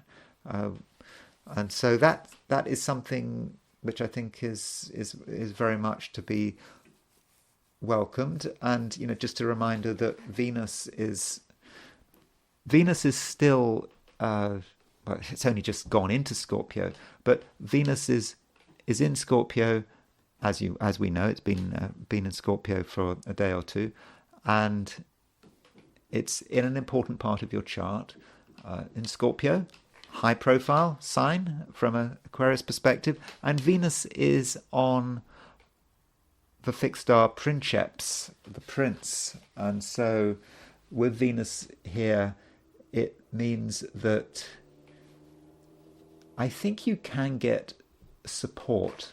There is support available, and what you need is people who are serious.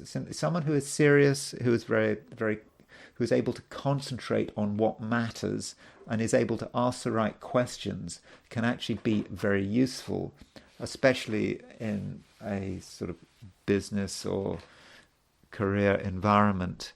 So if you've got questions, if something you don't understand, then that Venus conjunct Princeps may be someone who can actually offer some serious advice. And because it's Venus, I'm more likely to be a woman than a man. But it could be both, but it could be either. But I think perhaps there's someone out there who can really dispense some good, serious, well thought out advice. And in general, if people are being serious and people are talking about their ideas with great conviction, I would suggest you listen to them, even if you don't necessarily agree with them, because you might pick up something very useful. Pisces,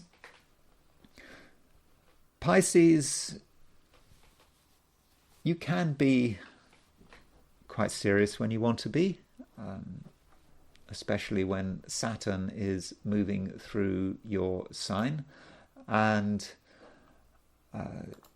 you may feel that something does need a lot of focus, a lot of concentration, and you might want to be actually quite single-minded about it.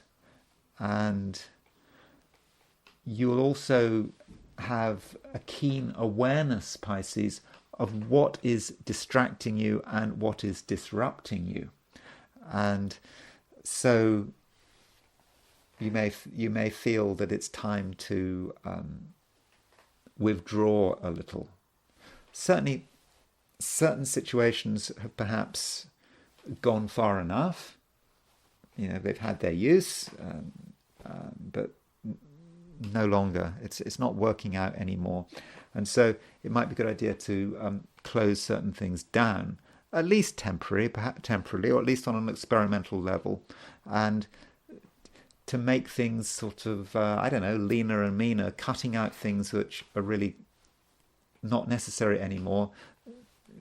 Perhaps they are clogging things up, and perhaps also they are preventing you from achieving what you need to achieve, focusing on what is important to you. If there are too many things going on, you might just get lost, because you just don't have time to think about yourself.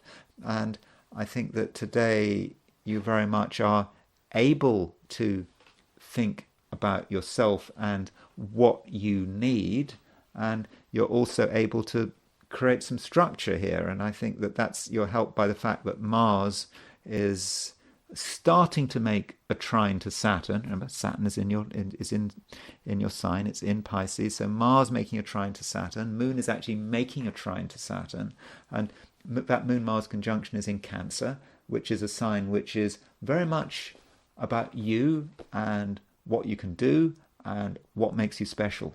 And so Saturn can streamline it all. And in the process, I think that certain things may have to be given up. I mean, you can't give up everything. And I'm certainly not suggesting you be a hermit, especially when you've got Mercury making a trine to Uranus and trine to Pluto. Mercury is in very late Virgo in your opposite sign, and Mercury may represent another person. You can get rid of some people, you can distance yourself from some people, but you shouldn't get rid of everyone. And Mercury making that trine to Uranus, trine to Pluto, indicates that there are people out there who are very well connected. They're well connected in terms of they're connected to the world and the universe, and they just get it. And you may not agree with them. You may, in fact, strongly disagree with them. But if you've got people who are connected, do understand what is happening and where things are going, then I think that you can benefit from them to some point. So, that would, I suppose, particularly be the case if you've been close to someone for a long time, you know someone, and you've kind of got used to them, and you shouldn't underestimate them, because they perhaps in some respects are where the action is, and whatever they say might be useful. It might not be immediately useful, because Mercury is opposition Neptune. That is true. So Mercury opposition Neptune is about Mercury opposition Neptune and trine Uranus and trine Pluto certainly represents someone with incredible insights. But it might be a person who doesn't fully understand the nature of their insights. Or they might not know how to communicate it. So if someone is having difficulty communicating something, but you kind of find it interesting, but you're not quite sure what they're talking about, because perhaps Mercury opposition Neptune is confusing them, just kind of bear with it. So bear with it. If someone is finding it difficult to get the words out, just be patient, because once you get the full message, I think that could actually be very significant for you. But you've got to pick and choose. That you can't be friends with everyone. You can't have a totally busy, multifaceted social life. That would just be a waste, because there are things that you need to concentrate on that are important to you. Yeah, some people can help. Some people can help in a big way, but a lot of people are just useless, just baggage. At least they're useless baggage for today. Maybe tomorrow is different. And that's it. Those are my forecasts for the 12 signs. And I now want to look at things from the viewpoint of the I Ching. So I asked the question, what is Wednesday going to be like for those watching the I Ching section of this video? And the first hexagram I got was hexagram number 41, decrease. Now, on the surface, that doesn't sound good, does it? I mean, you think about decrease. You don't want to make things less. You want to make things more. You'd prefer it to be increase. And there is a hexagram increase. That's hexagram number 42. But this is 41, which is something has to be decreased. Now, it's not bad. It's not how it seems. The idea is that if we want more, we need less. We need to reduce something. Something is no longer useful in our life, perhaps. And we need to unburden ourselves of it. It's perhaps a time to be removing the clutter. And if things have got too overwhelming and we can't make sense of things, perhaps we've been hoarding. We can hoard physical stuff, or we can hoard memories, we can hoard friendships, we can hoard lots of things, and it's not helping us, and it just makes us more and more attached to one way of being. So the more we have, the more stuck we are. And just in the end, we just can't move. And so what decrease is telling us is that there are things in our life that we now have to let go of. And, if we have too much, we have less. If we have too little, we have more. And we have two moving lines here. We have the third line moves and the top line moves. So the third line moving represents, the standard image of if you've got three people, one person drops out. So you have a group of three. In the end, one of them just has no space for that third person, and they disappear, and you've got two people. If you've got one person, someone on their own, then inevitably someone turns up. So one becomes two, and three becomes two.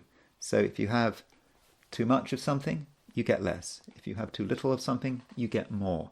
And so there is a certain balance there.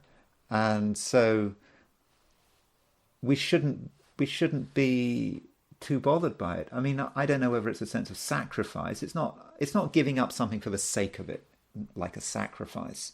But it's just seeing that, remembering that, if we give something up, we create a space.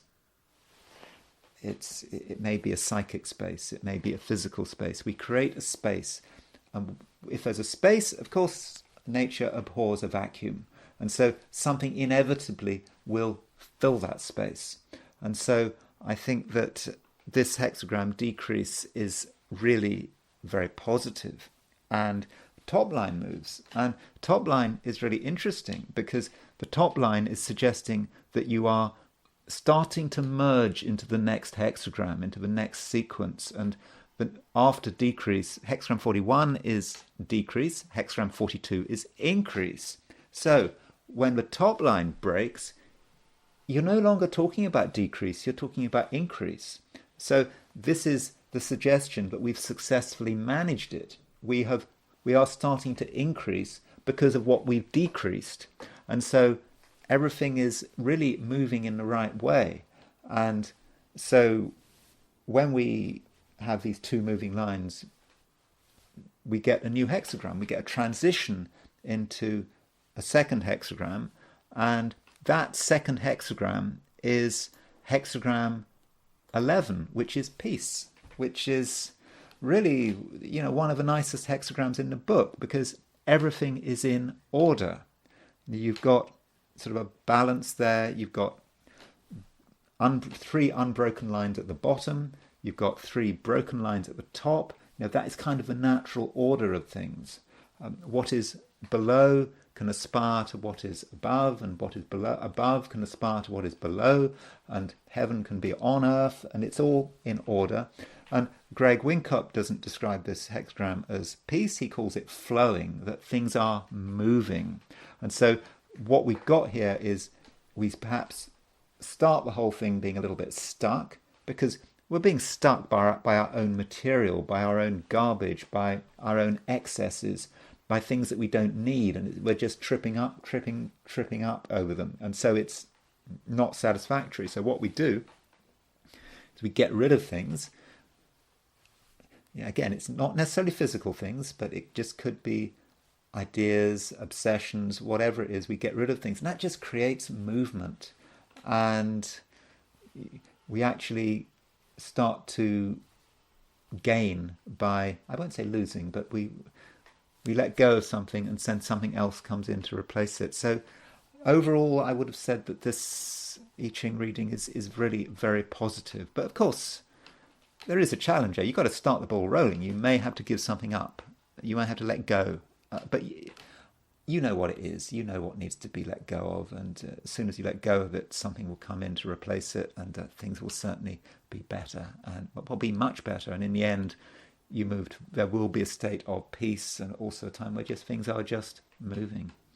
And that's the I Ching for today. And now I want to consider Mars semisquare Uranus.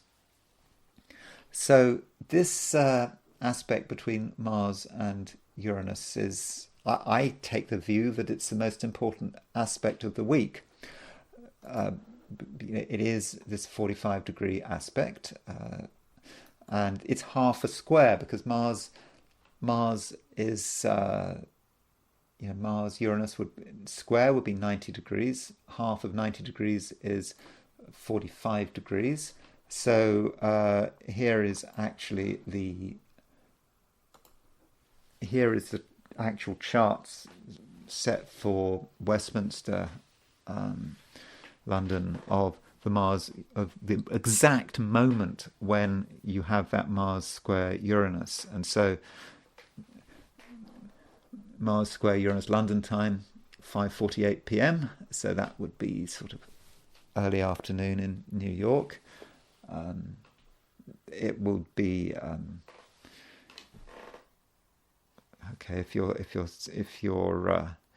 in different time zones. It will be in different places, but still, it's an important aspect because we already know what happened when Mars was conjunct Uranus. That was when, of course, Donald Trump had that assassination attempt on July the 13th, and so I think there is a chance that we will. I'm not saying we're going to. I suppose in the worst case scenario, there have already been 2 attempts on Donald Trump's life. I hope there's not a third attempt, but if there was to be a third attempt, you might think, well, it might be on the Mars semi-square Uranus. But to be honest, I would guess that Donald Trump's security by now is pretty good, and that anyone with bad intentions is not going to get anywhere near him.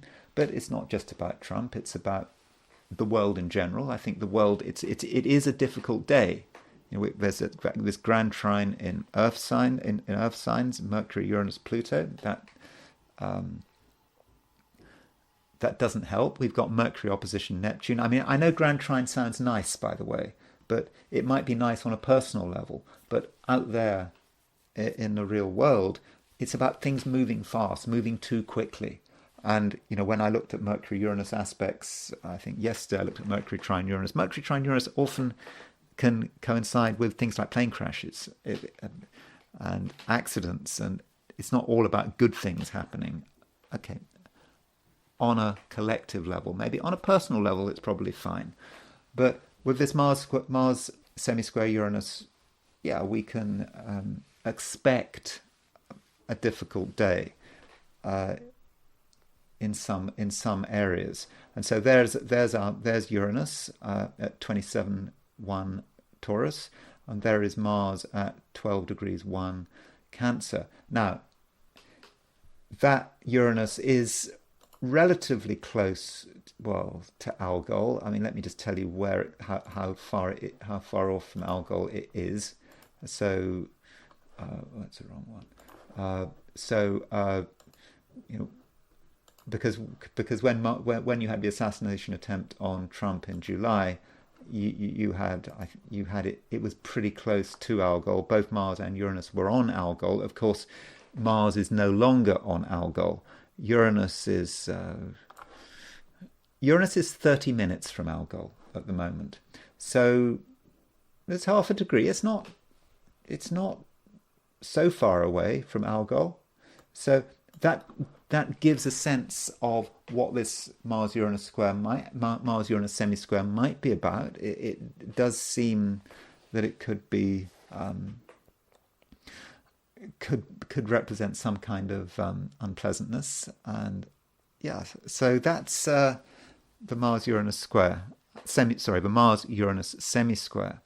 And what I wanted to do now is I firstly wanted to look at some people and events that had Mars semi-square Uranus in their charts, or indeed I think I've gone for SSQ quadrates as well. So semi-square is 45 degrees, which is 1/8 of a circle. SSQ quadrate is 135 degrees, which is 3/8 of a circle. They're very similar aspects, which I would guess would work in a pretty similar way.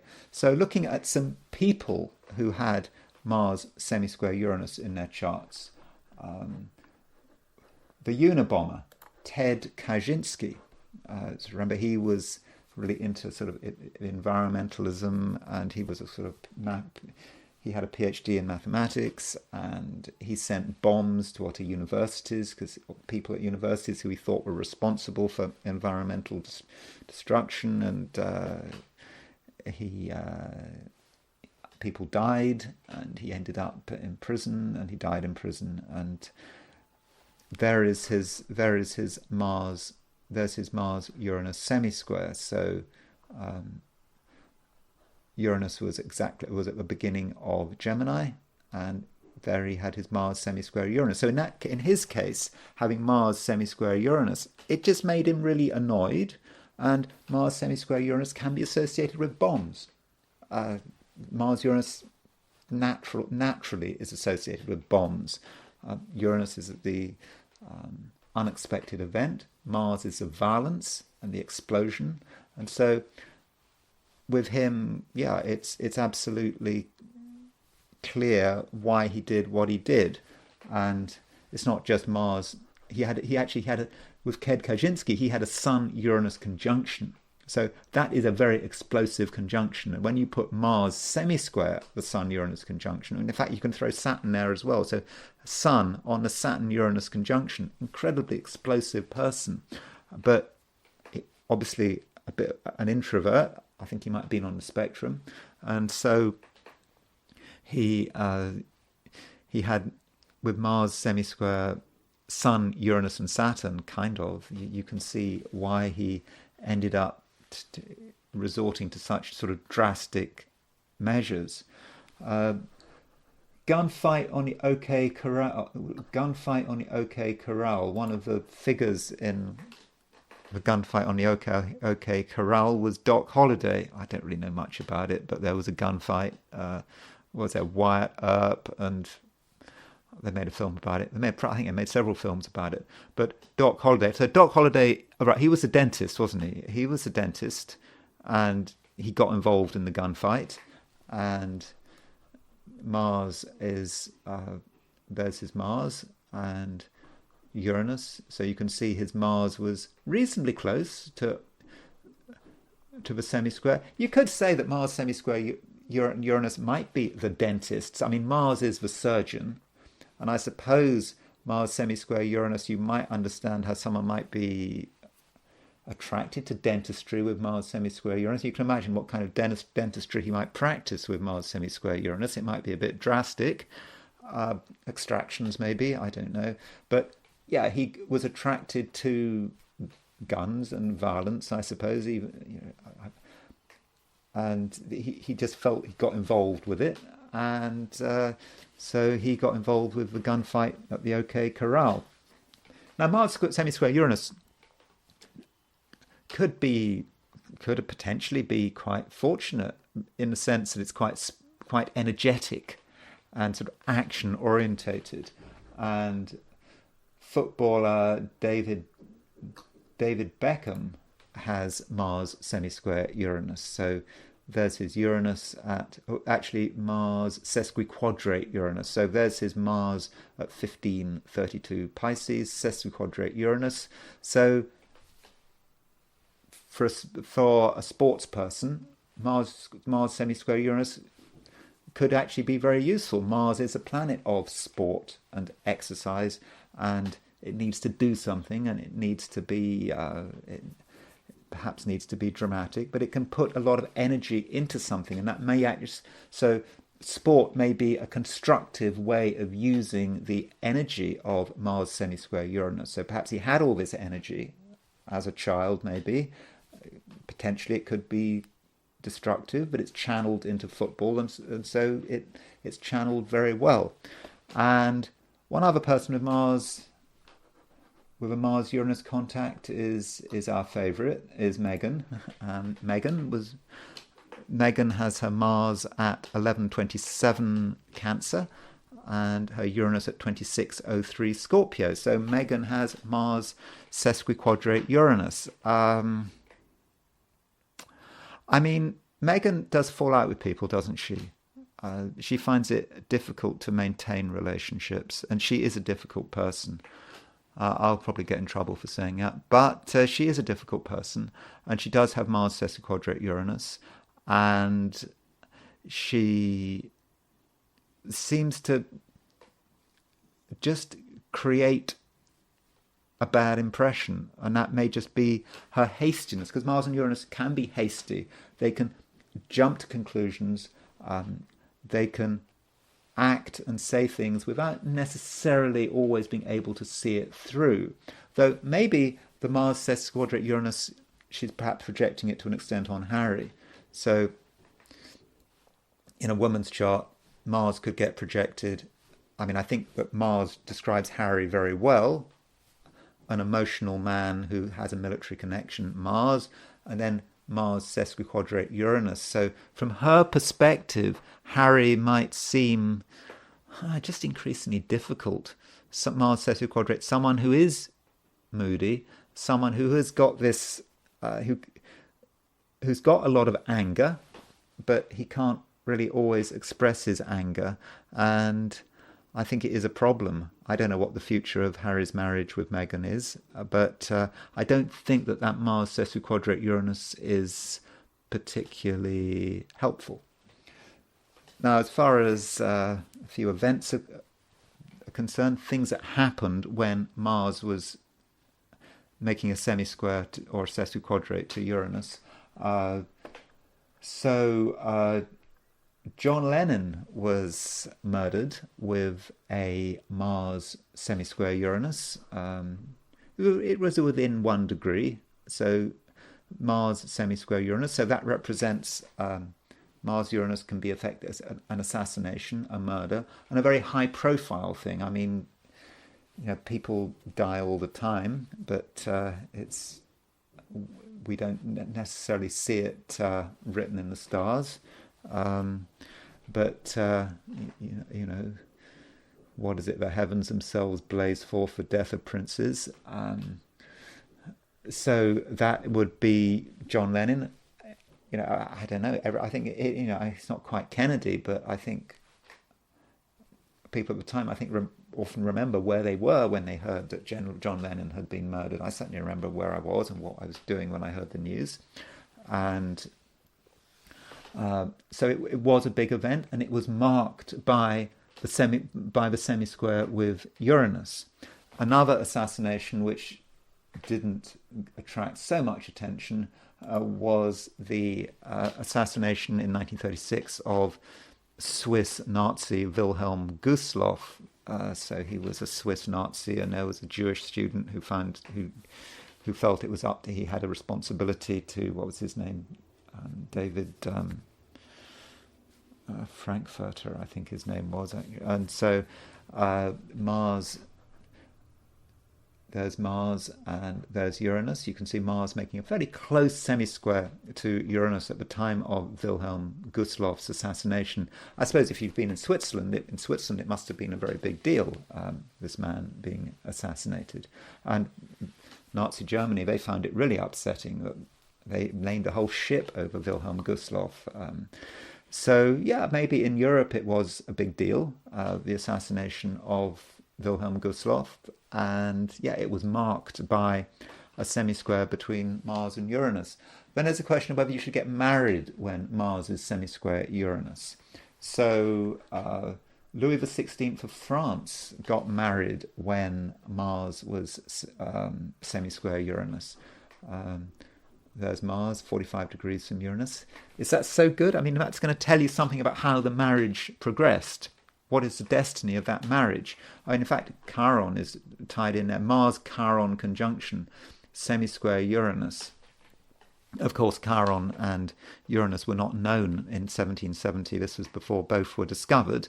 Uranus was discovered, was it 1780 something? 1781, wasn't it? I think, or was it 1783? I think it was 1781. So this marks the marriage, the Mars semisquare Uranus. And of course, the marriage was affected by the French Revolution. And Uranus is a planet of revolution. And the 7th house represents the enemy, the I mean, I think they got married around 1 p.m. in Versailles. And so Mars represents the enemy, the revolutionaries. And of course, both husband and wife, both Louis XVI and Marie Antoinette, the woman he married, they both lost their heads. Now, on another note, events in Britain. Princess Anne in 1974, there was an attempt someone tried to kidnap her. That was on March the 20th, 1974. And there's Mars is making a Mars SSQ Uranus. So this is marking a big event in terms of the British news cycle, certainly. It was quite a violent thing. I think he had a gun and people got shot, and it was a moment of high risk for an important member of a royal family, of a British royal family. And yeah, it happened when Mars was SSQ Uranus. And another death that took place was Pierre Curie, the husband of Marie Curie. So he was, I think, crossing a road and he was hit by a cart and hit his head and died, or hit by a carriage or something like that. And so Mars at 23 Taurus. Mars is not on Algol. It looks as if it might be. I mean, it's reasonably close to Algol, but it's over a degree from Algol. But Mars is making a very close sesquiquadrate to Uranus when Pierre Curie died.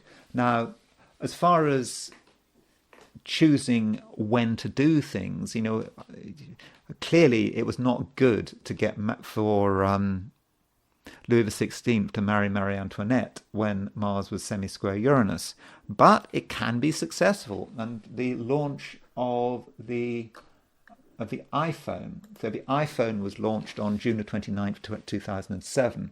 Now, this is not a chart I would have chosen to launch a product.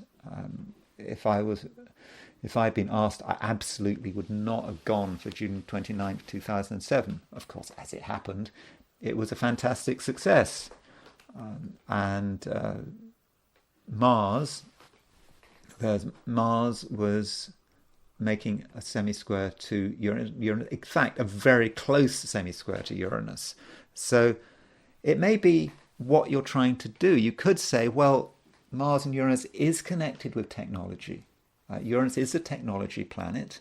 And so this may be evidence that you can actually take an outer planet connection, Mars semisquare Uranus, and actually utilize it for a piece of disruptive technology. And maybe that may be how Mars semisquare Uranus works. I don't fully buy that argument, but you can't argue with the chart. I mean, you can't argue with the way it turned out. No doubt that this launch was successful. Mars was semisquare Uranus. So perhaps when you're choosing events, you can use sort of outer planet connections, like with Mars hitting Uranus, to really bring down the spirit of Uranus and the spirit of Mars semisquare Uranus, and you can bring that into the product. So I thought that chart is interesting and perhaps a little bit disturbing because it is such a bad chart, but yet no doubt it was successful. And maybe if I'd been asked to select a chart, it would have failed. So you have to be careful about asking astrologers to select events, because it doesn't always work out. But that's the iPhone. Now, as far as this Mars semisquare Uranus, we've got Mars semisquare Uranus today, and the question is, who is going to be impacted by it? So let's look at a few people who could be impacted by it. Let's start with our favourite Canadian politician, Justin Trudeau. So Justin Trudeau has his midheaven at 2717 Taurus. So that means that Uranus is now on Justin Trudeau's midheaven. Very close. And Mars is triggering it. So Mars is making a semisquare to Justin Trudeau's midheaven at the same time as Uranus is on his midheaven. So in terms of him trying to stay afloat politically, and I believe he's trying to keep together a coalition. Again, I'm not an expert on Canadian politics. I don't live in Canada. I don't really follow Canadian politics as much as I should do. But this might spell trouble for Trudeau and how he's running his country and keeping that coalition together. And Mars semisquare Uranus may represent some event which undermines what he's trying to achieve politically. So that's certainly possible. Now, another person who has Taurus on the midheaven is Nancy Pelosi. So she has Taurus on the midheaven, but more importantly, Nancy Pelosi has her Mars at 26.3 Taurus. So she's got Uranus sort of quite close to being conjunct her Mars, and she's got Mars at the moment semisquare her Mars, so it's perhaps a difficult time for Nancy Pelosi. I don't know. She might, I suppose, be accident prone. Mars may represent sort of irritations in terms of men, maybe. I don't know what her relationship with her husband is like, but there could be a certain sense of frustration for Nancy Pelosi at the moment. Now, I talked about the FTX bankruptcy quite recently, and Sam Bankman-Fried, who is in prison for his role in FTX and people losing out money, his chart does come up every now and then. I just think Sam Bankman-Fried, I'm sure he's very vulnerable. You do feel a bit of sympathy for him, at least I do, being in prison, and one wonders how he's able to cope with prison. But we have a time of birth. He's got his ascendant at 27-22 Taurus. So I've already pointed out the fact that he has Uranus conjunct his ascendant. I don't know how constructive that is or how difficult that is for him. Maybe Uranus conjunct Sam Bankman-Fried's ascendant, he's got new ideas, something he can do in prison, or I don't know what he's doing, teaching people or whatever. He's obviously a very smart guy. But Mars is now making a semisquare to his ascendant at the same time as Uranus is on his ascendant. So this might be a particularly difficult time, a time when he does have to be monitored over the next couple of days. And turning to European politicians, I looked at Nancy Pelosi and Justin Trudeau. There is Annalena Baerbock. Annalena Baerbock, as I talked about her very recently, but she has Venus conjunct Uranus. And I just thought Venus conjunct Uranus for someone who is a foreign minister doesn't sound a particularly good conjunction to have. Venus is about relations with other people, with other countries, so it doesn't look great, that Venus conjunct Uranus. And I think that she is someone who is difficult. I think that she has not facilitated, for example, good relationships between Germany and China. I think she's upset the Chinese, and she is difficult, I think. And of course, she is an enthusiastic advocate of NATO's war against Russia. So Mars is... So she's already got Uranus opposition, her Venus-Uranus conjunction. That's happening. Things are really being stirred up for her.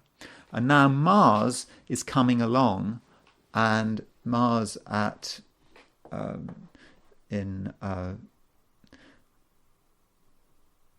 Mars is coming along, and it is making a sesquiquadrate to her Venus-Uranus conjunction. And so I don't know what she's doing over the next couple of days, but it could be difficult. She could get herself into trouble. I suppose she has to watch out from a security perspective. Venus is her. I mean, it's not a projected planet. So it could be a difficult day, a difficult time, today, tomorrow for Annalena Baerbock. there are other politicians to look at. Angela Rayner has been in the news. Angela Rayner, British Deputy Prime Minister.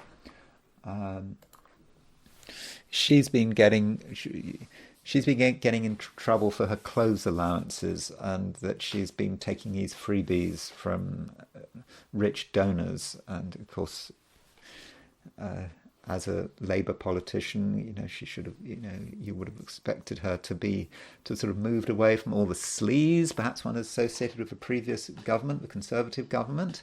And she has got a Mars North Node conjunction in Leo, and it's actually square. She's got Mars square Uranus in her natal chart.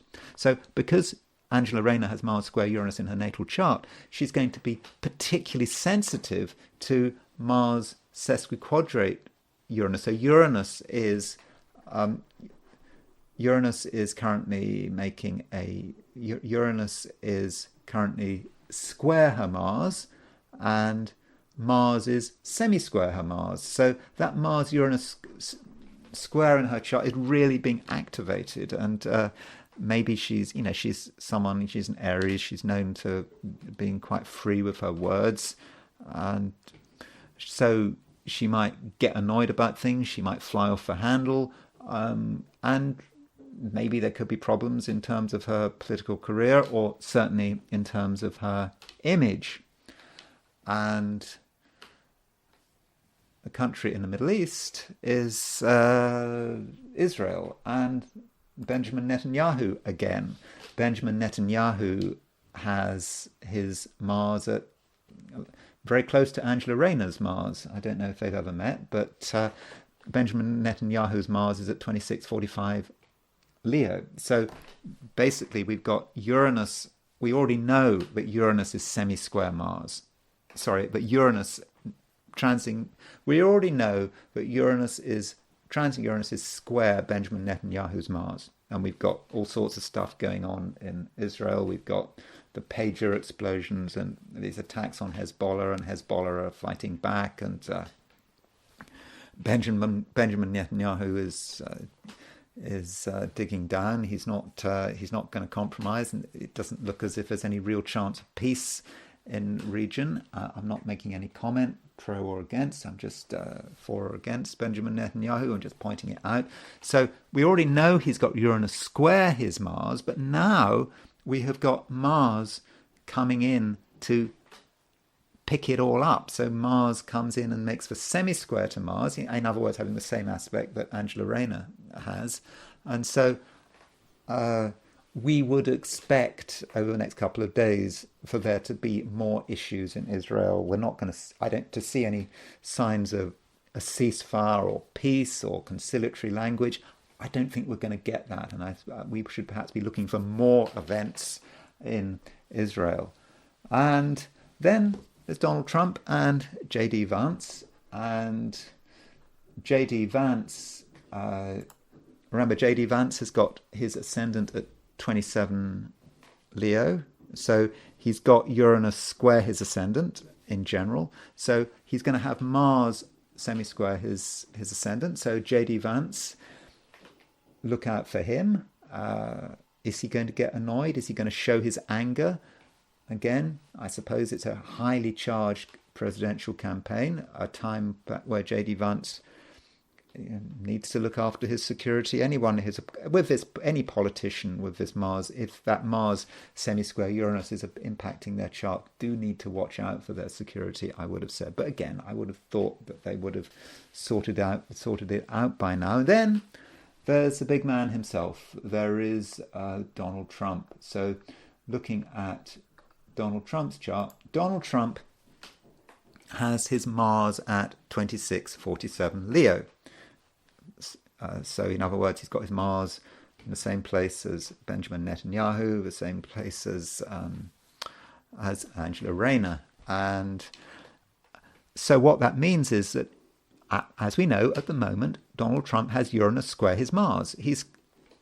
He had his Uranus square his Mars. Uranus is a slow mover, and Uranus square his Mars has been linked with 2 assassination attempts. And that first assassination attempt on July the 13th, we had a Uranus-Mars conjunction, which was square his Mars. So what we've got now is we have again got Mars hitting his Mars, but this time by semisquare. Okay, it's not as strong as mid-July, but it's similar. So I think that there's a lot certainly to make him annoyed. Okay, he could, it could be about an accident, tripping up, careful going up and down stairs, getting off planes, so he does have to watch how he goes. I suppose you could say he's, not a young man. So that's one way of looking at it, but there have been 2 attempts on his life already, and I suppose with Mars semisquare his Mars, we might see something again. I don't think we will, because I'm assuming that his security is completely airtight and that he's protected in that sense. But still, if I was advising Donald Trump, I would say Wednesday, Thursday, he does have to be careful on many different levels. It's not just about security, it's about his health, it's about walking up and down stairs, it's also being careful what he says. So there are a few people who I think could be impacted by this Mars semisquare Uranus, which we have today. And that's it. That's all I'm going to say about the subject of Mars semisquare Uranus. I hope you found this video of some interest. If you did enjoy this video, I'd be very grateful if you were to like it. And if you're not subscribed, I'd be really, really grateful if you were to subscribe. And if you want to buy me a coffee, there is a link in the description. So thanks very much for listening, and I will talk to you again tomorrow.